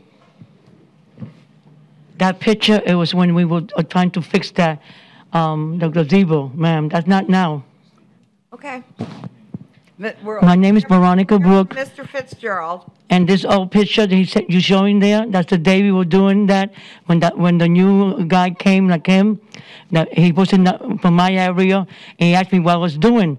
And I go, sir? Excuse me, madam, like, just, what we're going to do is allow Mr. Fitzgerald to tell us what's going on with this, and then you'll get a chance to respond. Okay. Okay, go ahead, Mr. Fitzgerald. Since last month's hearing, I've had contact with the owner. I find very little progress. I'm asking for $100 a day to a maximum of $10,000. As you see on the photograph 8-4, the tarps are still up on those. I think that what I found was the last one or the last two have been removed. The permit still hasn't been applied for, and I'm asking for the $100 a day to a maximum of $10,000. Okay. Now you can speak, please, Ms. Brooks. Yes, ma'am. Okay, this is the old picture when we tried to fix the gazebo. It was back in May, and he was not the one that came. It was another man from the beach, and he goes, "I'm not here on this side, but you know what? What are you doing?" I go, "Well, I'm trying to fix that better," and that's about it. And this is old. I did this a long time ago, but you know, I went back and asked if I could still do it, and they told me the office is closed now. Do whatever you want. If you want to do it, go ahead, do it. And when the office opens, you bring in. Do whatever you want. Excuse me. Who was it that said do whatever you want to do? The front officer that came, that wasn't from my neighborhood. He from the beach side, And then he looked at me, looked at my son working on top of the roof. Ask Mr. Fitzgerald a question. How long have you had this case, Mr. Fitzgerald? I received it in April of this year. Okay. This case was opened April 27, 2020. Right. By So this case is over by a a year different old, officer and who's we no longer still with have us. no permit. Where's the permit, Ms. Brooks? I put the permit, I brought it in on May 20th, but then you said that on May 20th it expired when I came here in June. And then that the first time I came here, and then I went downstairs and they had everything I put in the box when the place was closed. This place was closed in May. So I put it in the box you had outside. I did my best of my knowledge. I did a sketch, and I gave him the permit, and I put it in the box and in the survey. And they, when I went downstairs after I left here in June, they showed me everything on the screen. Then he came down, and I go, look, I'm having a problem here. So then he talked to them and goes, I'm worried about all those sheds. All those sheds got to come down. And I'm trying very hard. You see, look at my condition. And I've been holding myself all day here. Other people on the Nacho Albin and Alexander Inn, who are my son? That's Nacho. He's in a wheelchair. He's really in the wheelchair. He can't come out of the wheelchair. And how about Alex? He's right here. He's the one that tried to fix that gazebo. Right here next to me. Well, That's you my may other have to son. hire somebody if nobody can do this work. What work you want me to do? Take out all those. Talk to your. Go ahead, ma'am. Yeah, talk to Mr. Fitzgerald. Yeah, I went down with them to permits and licensing, Yes. went over everything. Uh-huh. They needed to apply for the permit and do everything that permit licensing asked for, and I Uh-huh. explained that to them. But at this time, I still haven't seen that documents moved to So you permits don't have a licensing. permit yet? Which permit you want? I don't understand. The permit I gave downstairs and the sketch, best of my knowledge. No, we don't issue permits. It's downstairs that issues permits. We have nothing to do. Well, now they're not going to give me anything until I knock out all that, those cards. Well, then that's what needs to be done. I mean, we're doing that. We're not in charge of that. You're arguing with one person. You need to go downstairs and have that discussion with. Ma'am, I'm not going to have a discussion with them because they don't listen to you. We're going to move the question. Okay. Go ahead, Mr. Gonzalez. And I would move that we accept the city's recommendation. All right. Mr. Gonzalez has made a motion to impose a fine of $100 per day effective today against the respondent and continue until compliance is achieved or reaches a maximum of $10,000. Is there a second? Second. Ma'am? Is there a second? Second. Second, Mr. Harrington. All in favor, say aye. Aye. Like sign opposed. Motion carries. This discussion's over. Thank you.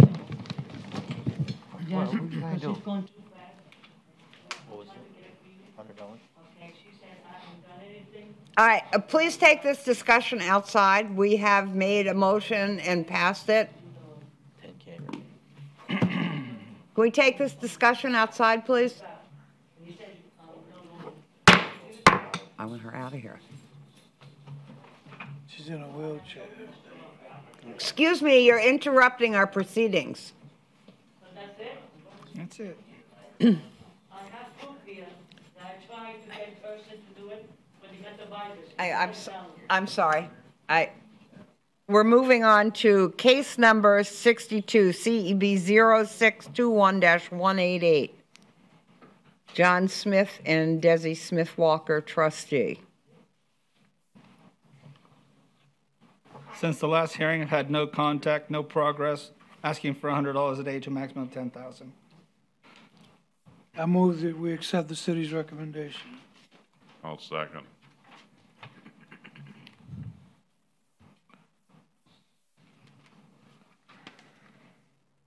Okay, we have a motion from Mr. Gonzalez and a second from Mr. Robinson to impose a fine of $100 per day effective today and continue till compliance is achieved or reaches a maximum of $10,000. All in favor, say aye. Aye. Aye. Like sign opposed, motion carries. Case number 63, CEB 06-21-119, Florence Rowan. Okay. Nobody's here? Okay. I think last time her brother came and somebody else, I don't know. What's going on with this case? Since last month's hearing, I've had contact with the owners. She says they got sick. There has been no progress, and we're asking for $100 a day to a maximum of $10,000. I move that we accept the city's recommendation. I'll second. All right, Mr. Gonzalez has made a motion. Mr. Robinson has made a second to impose a fine of $100 per day against the respondent effective today and continue until compliance is achieved or reaches a maximum of $10,000. All in favor say aye. Aye. Like sign opposed. Case number 64, CEB 07-21-198, Horace and Barbara Williams. Okay.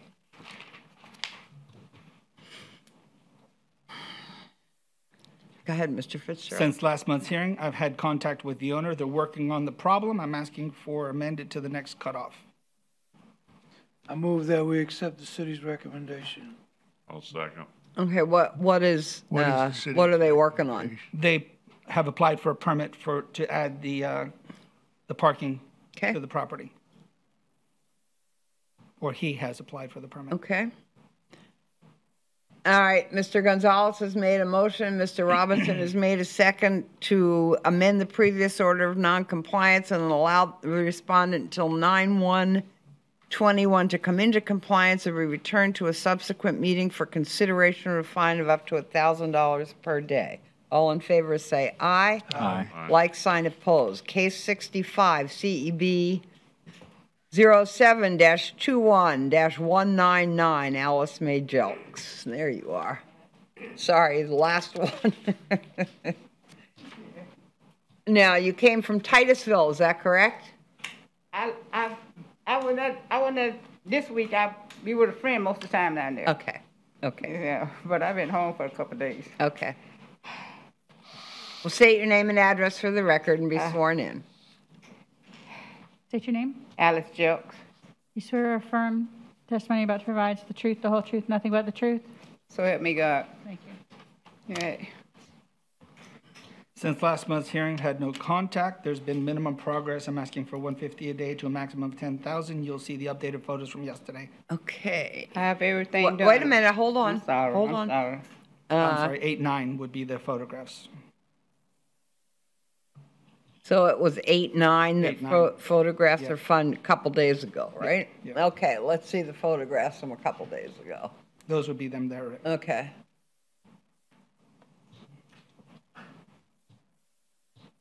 All right, what's happened? I really forgot, but I got everything did. Wait, does somebody live there? A daughter, 2 daughters and a son. They could. And I want to ask you, Mr. Fitzgerald, when you get a chance. Okay, 2 daughters and a son live there. Are they cleaning this up?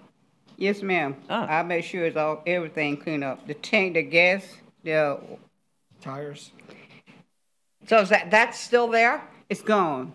Oh. The I can't think. I get confused. That's okay. Take your time. Barbecue grill, that's gone. Mm-hmm. Everything gone. Okay. Everything. Okay, so exterior storage, broken window, is that fixed? Yeah, Yes. the broken window's fixed. Okay, and how about the grime on the wall and fascia? Yeah, that's fixed too? I don't know what wall, which wall are we talking about? This is a case that I inherited from, but I haven't seen the broken window is correct, and I haven't seen the what you're talking about. Okay. What remains, the storage unit? The outside storage. That right there was as of 8/9. Okay, but you say all the trash has gone around that storage unit, Miss Jelks? Yes, ma'am. Okay. When is that going to be gone, the storage unit? Ma'am? When will you get rid of that storage unit? They need to get rid of that storage unit? No, the storage, the outside, the tires. Oh, it was gas just the can. outside? Yes. Never mind my misunderstanding. Okay, all right. Well, I mean, this is kind of like, I'm confused here. What is 3 exterior storage? it says 3 exterior storage. What does that On mean? the agenda. What does actually that mean? I didn't actually write that. That came from the prior inspector. Okay. I'm considering that to be more than one item of outside storage. Okay. Is there more than one? Well, you one can of see those? that. and Well, then they have- all of those things are considered outside. Yeah, but I'm talking about the buildings. Is there more than one of those? I did not see more than that, and But they're allowed to they're have allowed to have that. The trailer there. the trailer, yeah. And it's on concrete. Okay. Okay, so that's not the storage, it's all that junk. No, It's all, yeah. And she says the junk was cleaned up. Right. So the inspector needs to go out and re-inspect. Right, and we'll get, Right. I'd be inclined to give him time if he says Right. that. Yeah, I'd like to make a motion Okay. that we amend to the next cutoff date. And I second that. All right, we have a motion and a second to amend the previous order of noncompliance and allow respondent until September 1st to come into compliance and be returned to a subsequent meeting for consideration of a fine of up to $1,000 per day. All in favor say aye. Aye. Like sign opposed. Motion carries. So you get, so he'll need to come out, Mr. Fitzgerald will need to come out and sign you off, sign you into compliance. We can't do that I'll come because out you today, say ma'am. so. We need, I'll be out there today. So get him out there before the 1st of September or whenever he can get out there. So All you right. won't have to come back here again, okay? All right, and I was. Thank you. Excuse me. I look for some species around there. If I had seen some species, I would kick everybody out of there. The only thing I seen against the wall, they had put some barbecue coals up there. But if I had seen some species around there, I would have locked my house down. But thank y'all. Okay. All right, now we'll move, we have 3 lien reviews. We're going to start with lien review number 1, CEB 08-20-164. Mr. Dale Wilson here? Okay.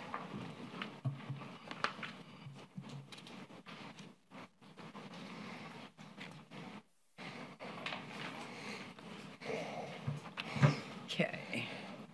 Let me see, this lien is for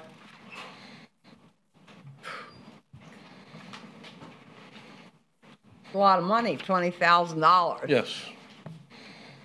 All right, we're going to hear from Mr. Fitzgerald and see what he recommends. My recommendations is no reduction at this time.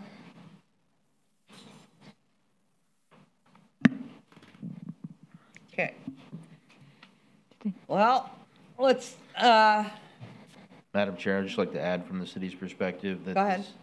this took quite a while to get into compliance, which is why the fine, continued to run and maxed out.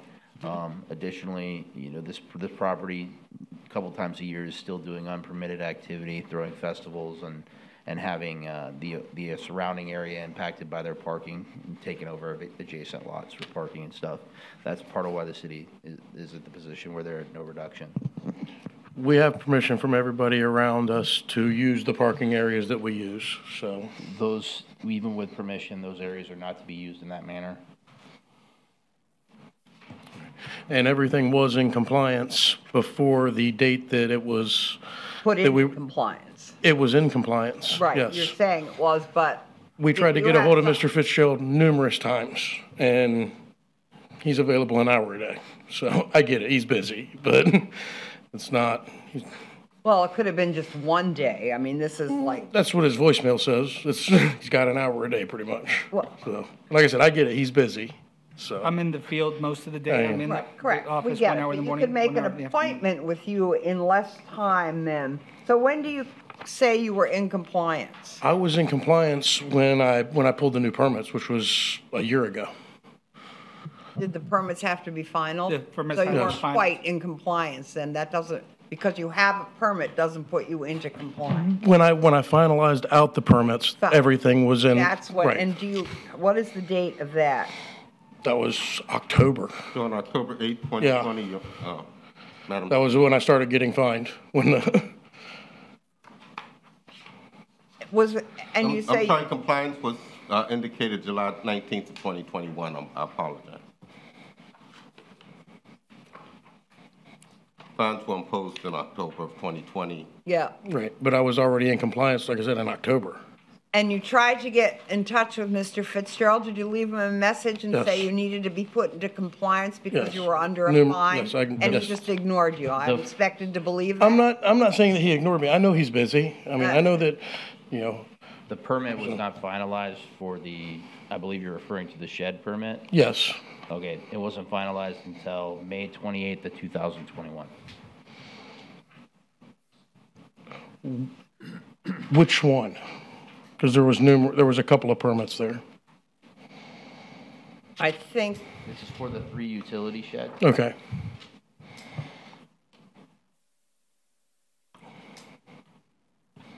Look at the length of this time before everything got put into compliance. I had to merge 2 lots together, then we had COVID, and I couldn't even get anything done.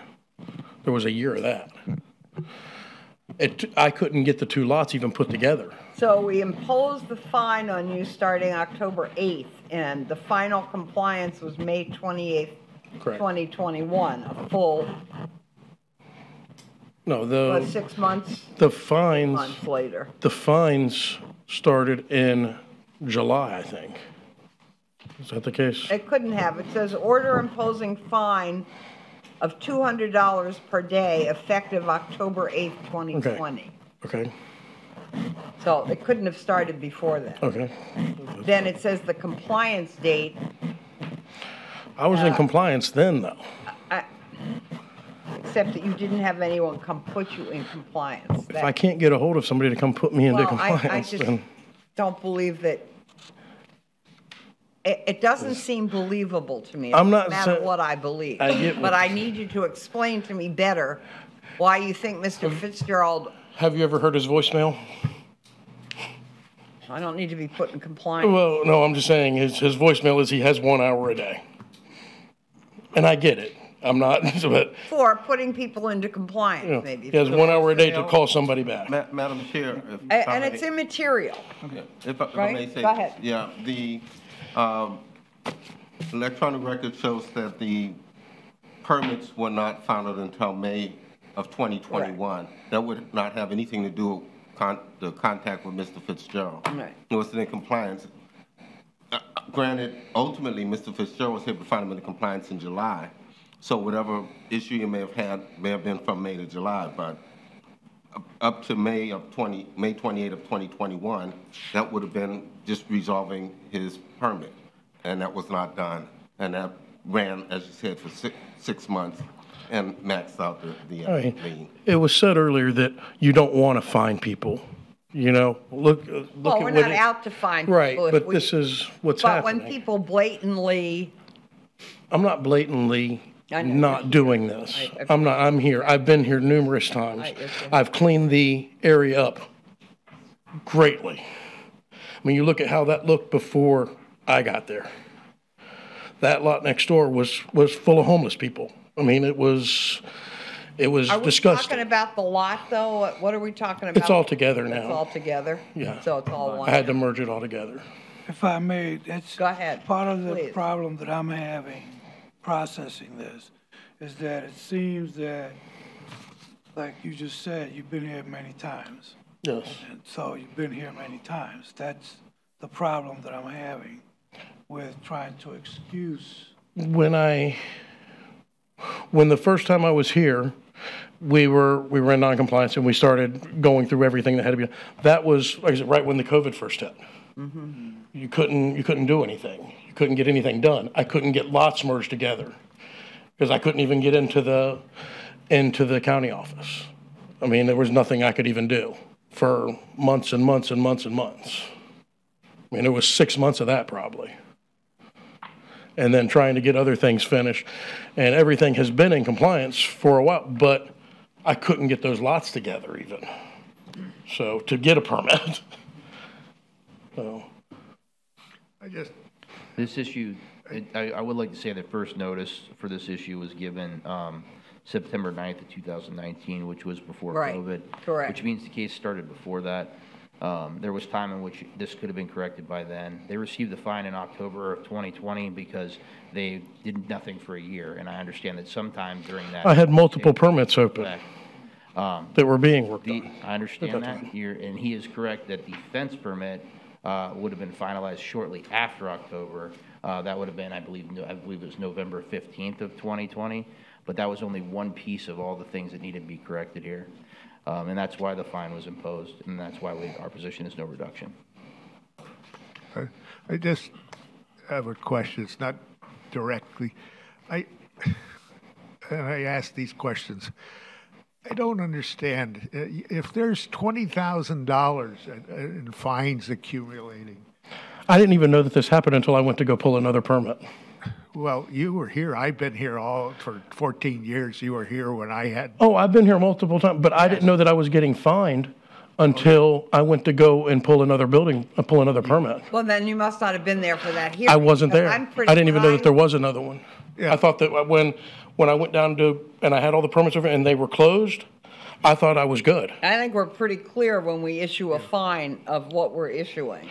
But if I don't Madam know. Chair, we have minutes that shows since September 10th was when we had one proceeding they were present for. And then the next proceeding that was the fine proceeding was on October 8th, and they were not present. Right. Yeah. But all I'm saying, somewhere along the line, you had to know there was a fine. Do you, just as a person, forget, Sure. When there's thousands of dollars, why would you trust a phone call to a machine? Why wouldn't you either come down here and demand to see somebody or send a registered letter or do something to protect your own interests? If you're not here. If I had permits that were closed, I assume that there was an information sharing system that went through everything, but obviously there isn't. Yeah, and what I didn't complete. I see this over and Wait a over. minute.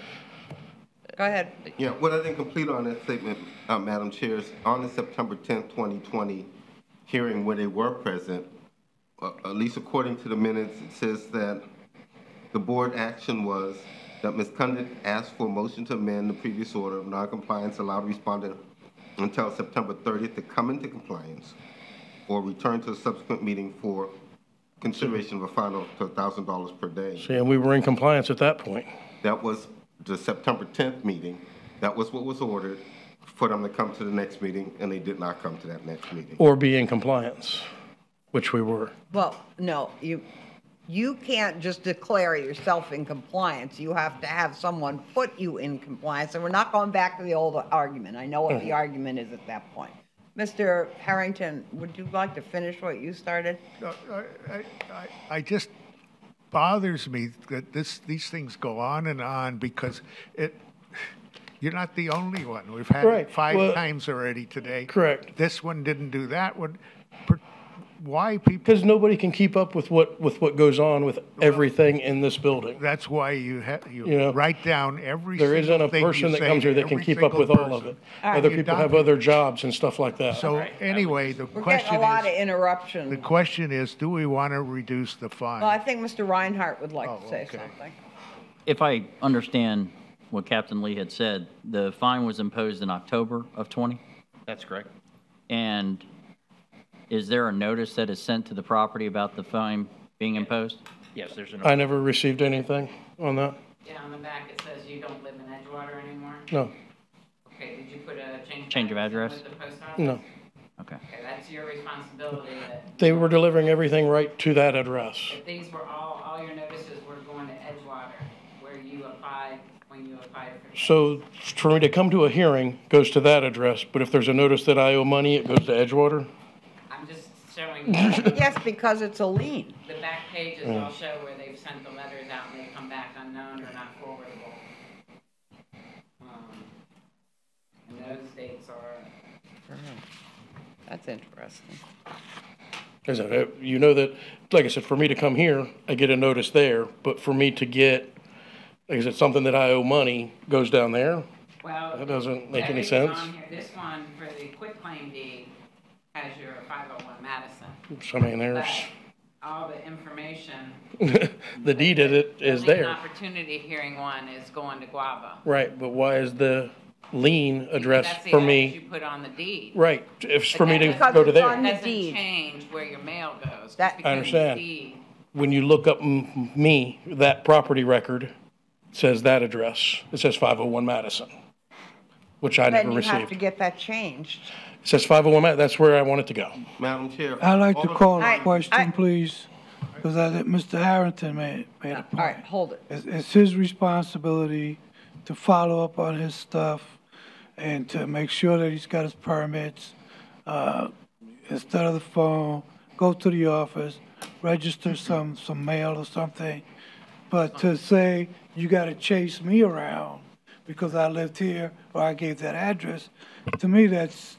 The address for the really property not- is not the 501 point. Madison Okay, on It's the, not on the the point. property Clients records. is 501 Madison. Correct. I've never got anything there. This was mailed on the 3rd of September 2020. Never got anything there. And Madam If I would've known that I was All getting right, fined, I all would've been here right. way before now. This is getting, it's not, I mean, it's worse than that. It's like an excuse for absolutely everything. Right. And whatever is on the deed at the county's office is where a lien's gonna go.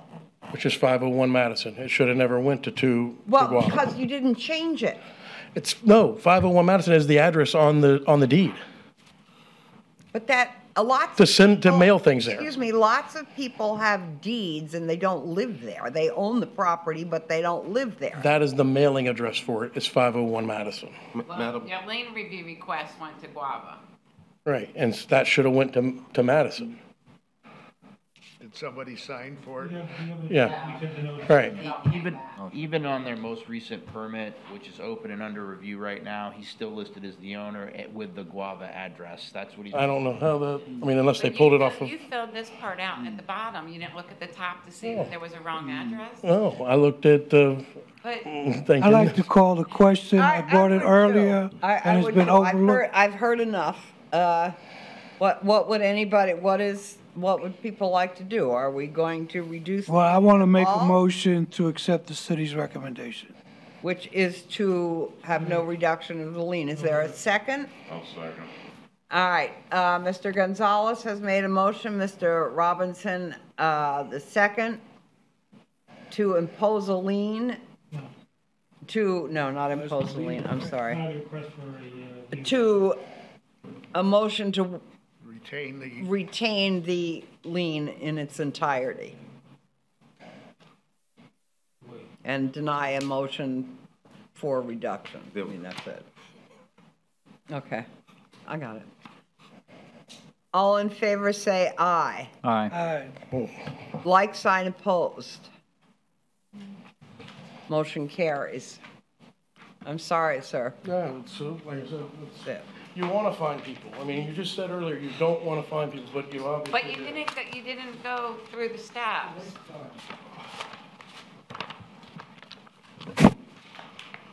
Go to lien review number 2. 326 South Street. Oh. Does this guy live at South Street? Huh? Does this guy live at South Street?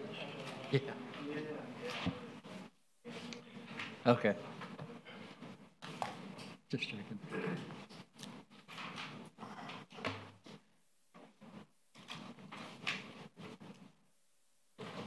Okay. Please state your name and address and be sworn in. John P. Dodge, You swear- 326 South Street. You swear or affirm the testimony you're about to provide is the truth, whole truth, nothing but the truth? I do. Thank you.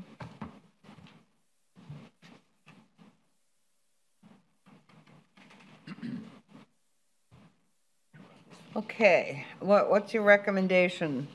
Actually, did you want to do that? or-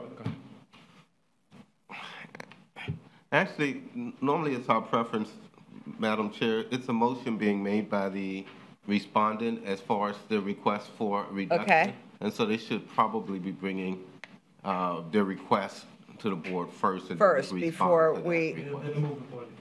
They are the moving party. okay.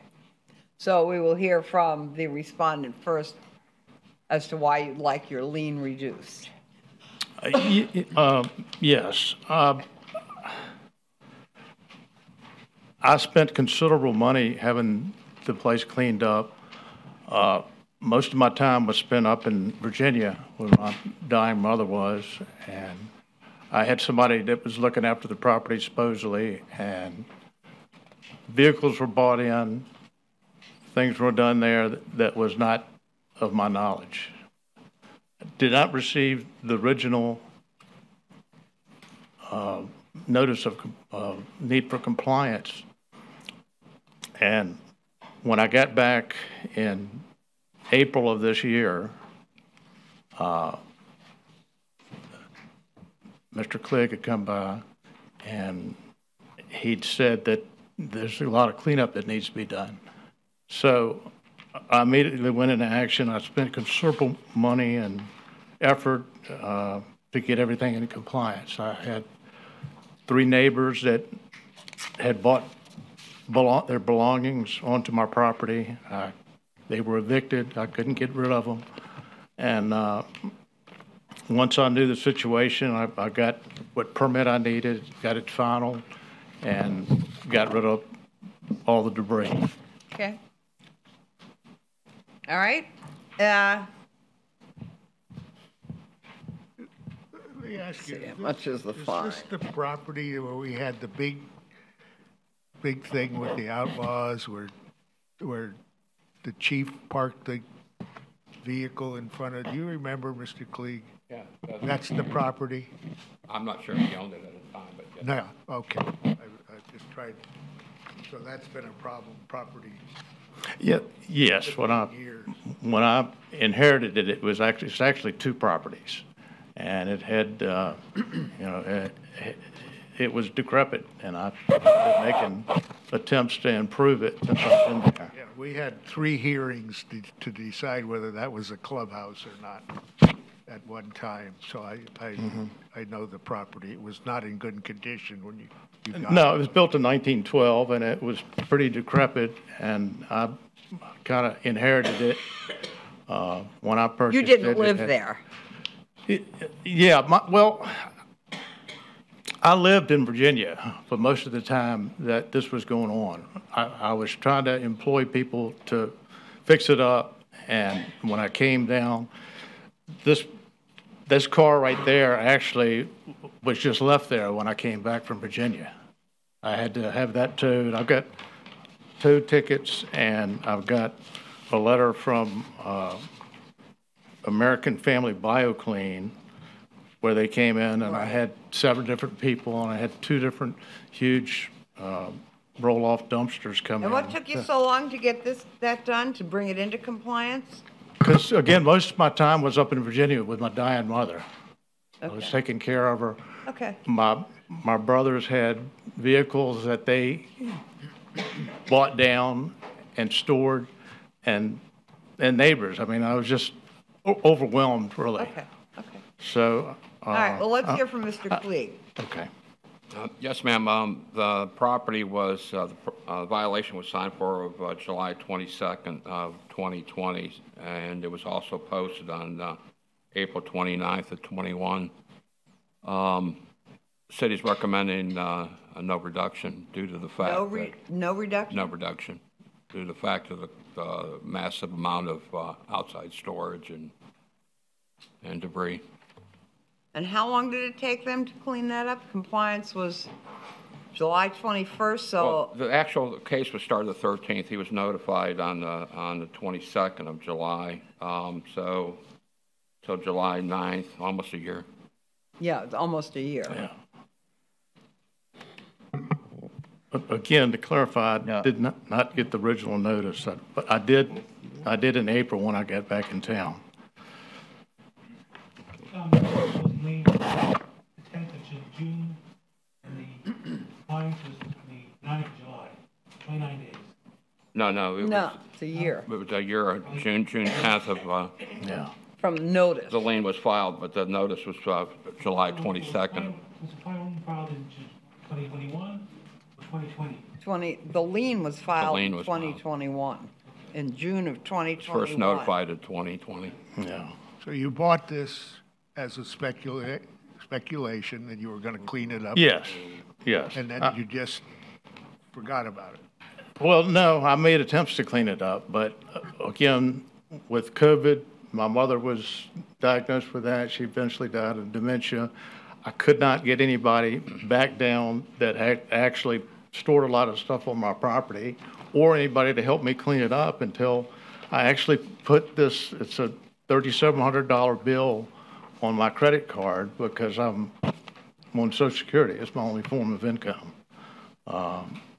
My hopes is to go on and try to get this sold where I can recoup some of my money that I've invested in it. But I'm in dire need of some help with this lien because I'm trying to continue improving the property and pay off what I've already spent to get it cleaned up. When I first got noticed and when I came back in April, it was posted, and that's when I immediately called Officer Clegg and tried to find out what I could do to get it done. Okay, what's anybody think about this? Let's get on with this one now. I'm willing to look at some consideration, limited consideration. Okay. To the lien amount. Is it 5,824?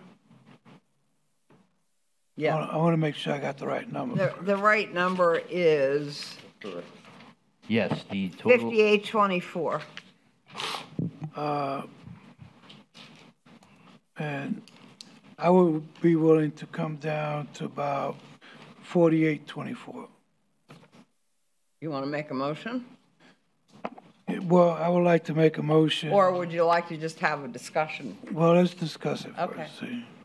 I'd be even willing to come down a little bit more than that. Make sure that we cover costs. I did, there was a lot of work, so there still is a lot of stuff that needed to be done. I think there's some consideration for COVID, but I don't want to get rid of it altogether. What's anybody else think? Yeah. I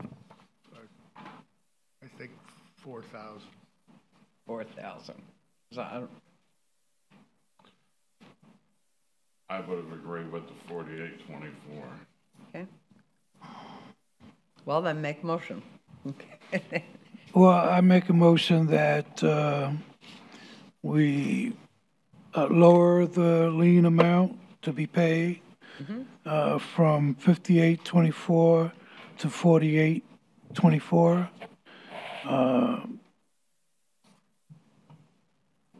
That's my motion. That's it. All right. And a second from Mr. Robinson? Yeah, can I ask quick though, does that 30-day thing automatically? They have to pay it, yeah. That automatically? Yeah. Yeah. Puts that into motion. Okay, I would amend and add to my motion that the lien should be paid within 30 days. Yeah. Reverts back. Otherwise, it reverts back. Otherwise, it'll reverse back to the 5824. And I amend my second to agree with that. Okay, so we have a motion and a second. All in favor, say aye. Aye. Aye. Like sign opposed. Nay. All right, let's have a roll call. Mr. Harrington? Yes. Mr. No. Reinhardt? Nay. Ms. Roby? No. Mr. Gonzalez? Yay. And Mr. Robinson? Yes. Ms. Kundig?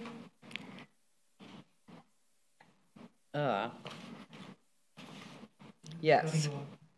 Yeah, yeah. Four votes. So we have enough to pass that. So it reduces to 4824. Reduced it $1,000. All right. That's it, sir. Okay, so the lien stays, or the property? Goes has to down be- to 4824 instead of 5824. Okay, but it has to be paid, it doesn't Does stay on have the to be paid. Okay, and where is it paid? You'll receive an invoice for that new amount, and then you can come down and pay it down here at City Hall. Okay, they'll mail it? Yes. Thank you. Okay, we have one more case, lien review, CEB 0421-81. The amount of the lien review is $1,900.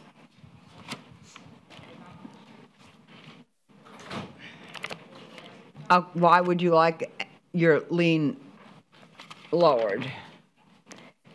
Because of the CDC moratorium forced me not to evict any of my tenants, which I had 5.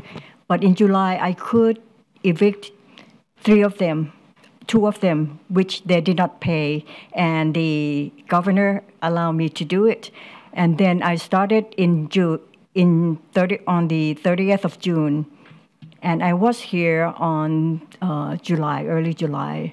I had no time to evict them, but I started from the 30th of June, which I was allowed to do 3 of them, which has paid me all along of the 6 months of CDC moratorium.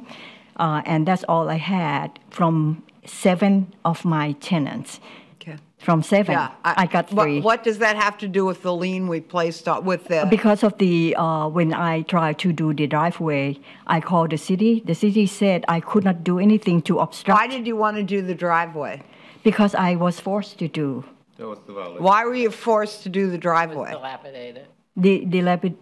Okay, but that has nothing to do with tenants to me. Because of the city said I could not obstruct the well-being for my pay. Okay, I Yes. don't know about. And I had to pull the permit. Okay, that's enough now. I have heard this case, I don't know how many times. I'm not willing to listen to. As soon as I. Excuse me, I'm talking, and this is one of the reasons, is that we have heard this case. This case has taken up, I mean, look at the size of it. And there aren't even our notes in here. This case has taken up an enormous amount of city time. It's taken up an enormous amount of board time, and at this point, I don't know what the city recommends, but go ahead and make a recommendation. Well, it started in May 24th, 2019, and she went through several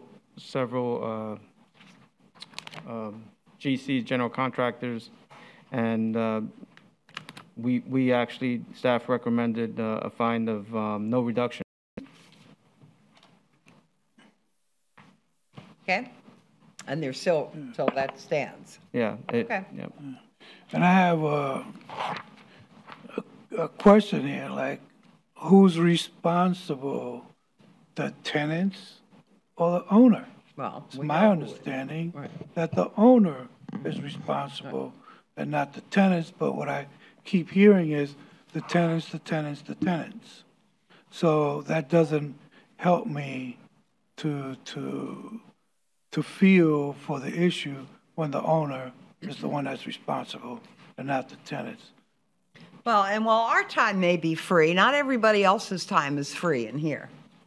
And the taxpayers have spent a lot of money on this case. Go ahead. I would just like to ask Mr. Garcia, the property was not in compliance until July 27th. July 2 days 27th. ago, right? That's correct. So to me, the tenants had nothing to do with its being in compliance or not. So I would make a motion that we uphold the lien and accept the city's recommendation. Okay, we have any more discussion? No, I second. Okay, we have a motion and a second to deny a reduction of the lien. All in favor say aye. Aye. Aye. Like sign opposed. Motion carries. Okay, that's it. You have to pay the fine now. Okay, thank you.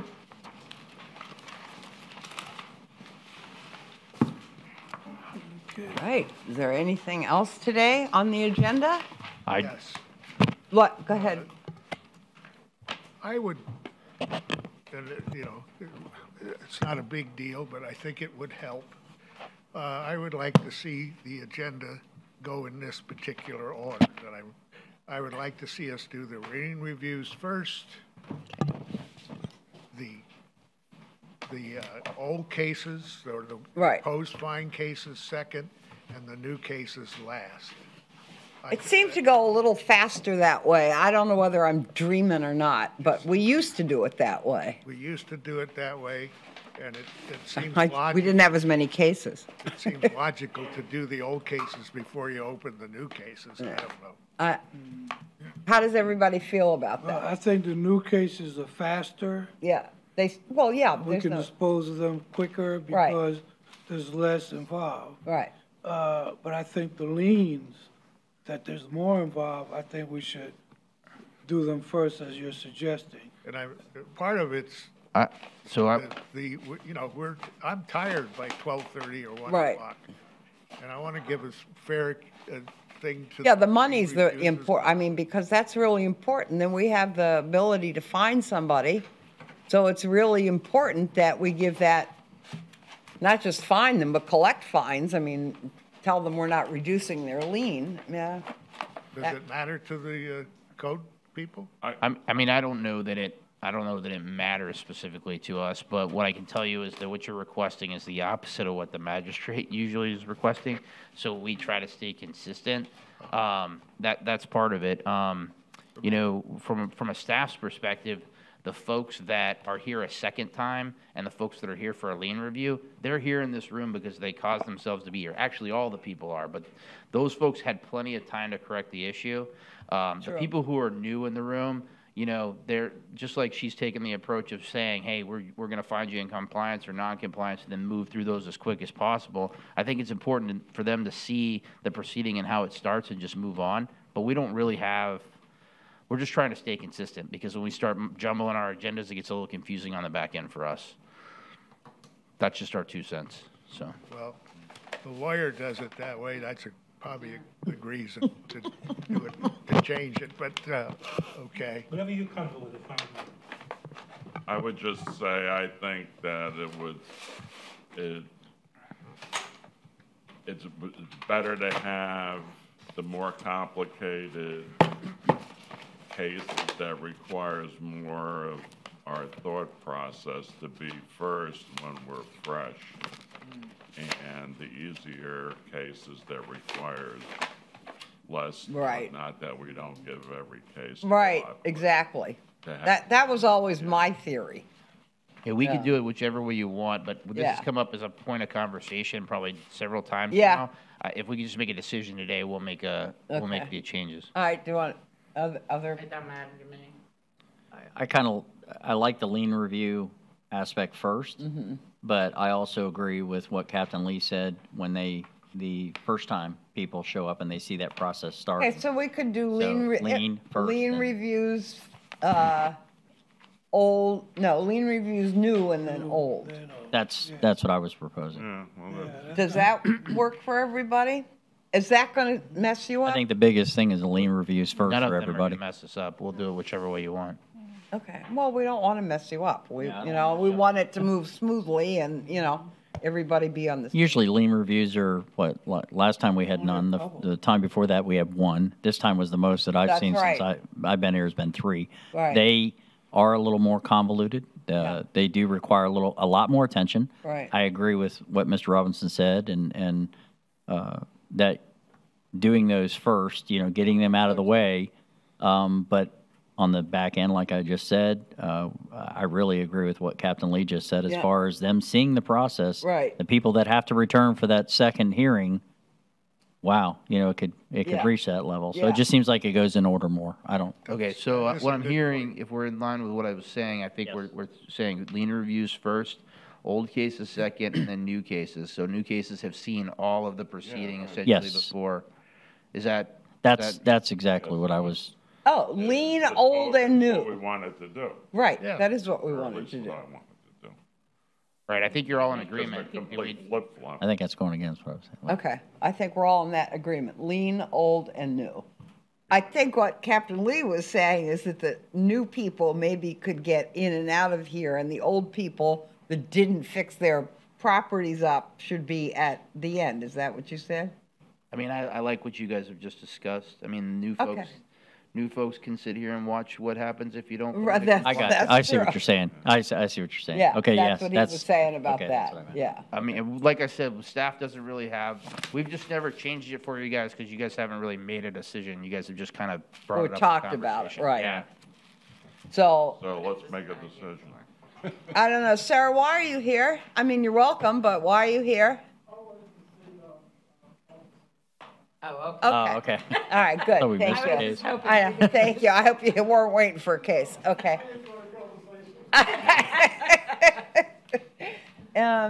So we're gonna, so what Lean we're all and in old and agreement new. is Yeah, lean, old, and new.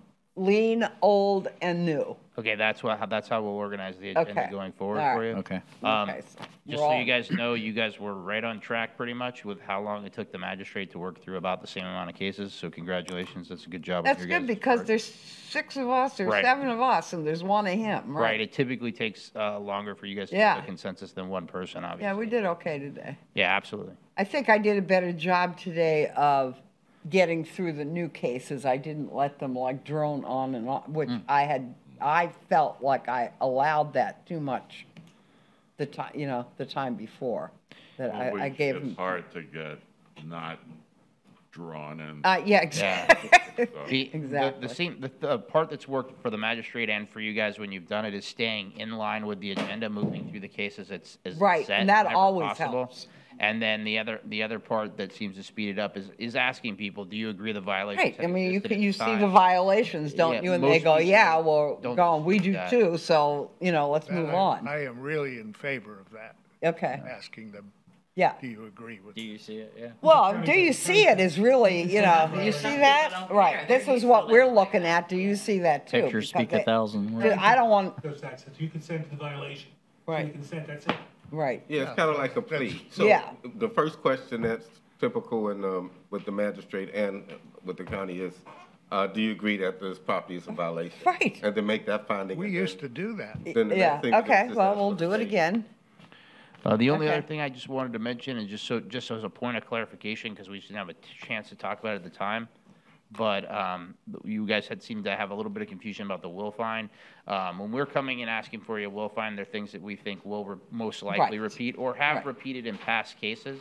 Right. Or also there are things that where people, they didn't correct it when they should have at the front end. They've since passed their deadline to correct it, and they've just lingered and lingered and Right. lingered. In fact, the 2 you saw today, those folks lingered all the way up until about the hearing and came into compliance. And it should just not take us 3-4 months to get a parking issue corrected. So that's why we bringing those cases not just frivolously to you. We're bringing them for a reason. My issue with these people is that they wait, like the lady said, it was removed yesterday. You had 2 months. Right. The Why'd you original wait Right. till yesterday Right. to do it?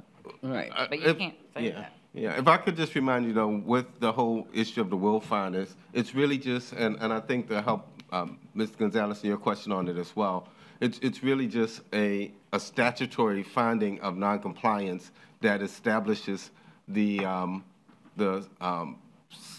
enhanced and penalty in the future. And what they're really looking at is, for us, when we're asking it, or when staff is asking it, they're asking it because it's many times transient in nature, like parking, things that by the time you get back to it, if you gave them another hour, another day, of course it's gone. But Right. then you come back 3 days later and it's back right again. back. And Right. you got to give them another Exactly. day, and then of course it's gone. So Right. you create the will fine so that Right. when it reappears, they've been on notice, Right. and you don't have to give them this time to comply. You can just bring it to the board, and then the board can hear whatever excuse or explanation they have and make a decision as to a fine. And they're not automatically fined, but they're automatically in a position of being fined Right. when they return. Right. And that's and so that's what we're really what we're asking for. And so how do we separate that apart from, there's some cases that come into compliance and we don't ask for that. And that's Right. because the nature of the type of violation is not the kind Right. that would be a reoccurring type of violation. for those such as parking in the lawn, in the grass. Yeah, those it's types of mostly, things. that's what it's all Are about, the is types the of parking cases or the, That's yeah. my question too about these HOAs. I don't understand why John is going through all this problem with HOAs because they should be on those people. Well, we don't have anything to Tony, do with them. either you or Captain Lee will discuss the changes to the statute, Oh, how the staff is handling it. So the statute changed, went into effect July 1. You can no longer anonymously report violations unless there's some imminent danger to the public. Right. So there are some caveats to the statute, but at the end of the day, what we've done is we removed the anonymous reporting option from the website. When the people are calling in, they're being informed that they have to provide their information. It's leading to some interesting phone calls. I bet. But they're working through it. People are still, in many cases, still reporting stuff, and we're entering those cases and investigating them. But for us, we're already a proactive division, so we'll be continuing to stay proactive because it'll be even more important now that people can't report anonymously. How are you handling, I'm sorry. And so I just want to know if when people, when they can't report anonymously anymore, are the people that are being called on given the name of the person that's doing it, that's reporting them? Well, our information, our code track system is very public facing, so it shows who the complainant is on the website. Yeah, but they would have to be smart enough to go look for it. Right. Well, yeah, we don't send a letter and say, by the way, this person is the person that reported you. Or the inspector, if they call in, the inspector doesn't go, well, it was so-and-so that reported you. Right, but if they ask, you have to answer them. Yeah, it has to become part of the record. Right, it becomes part of the record. So it's as much a public record as any. Unless it was protected? Unless That's you're otherwise protected, right, by law. right. Yeah. We're It's protected. Yeah. Yeah, we're working on a solution to how to deal with that. Me and the lawyer have a meeting. Okay. Well, I appreciate that change because there are neighbors who don't like neighbors. That's who true. will do That's why. anonymous reports. Correct. It and makes things it too like easy. that. Yeah, it makes it too easy. Yeah, exactly. Okay. All right, anything else? Meeting adjourned.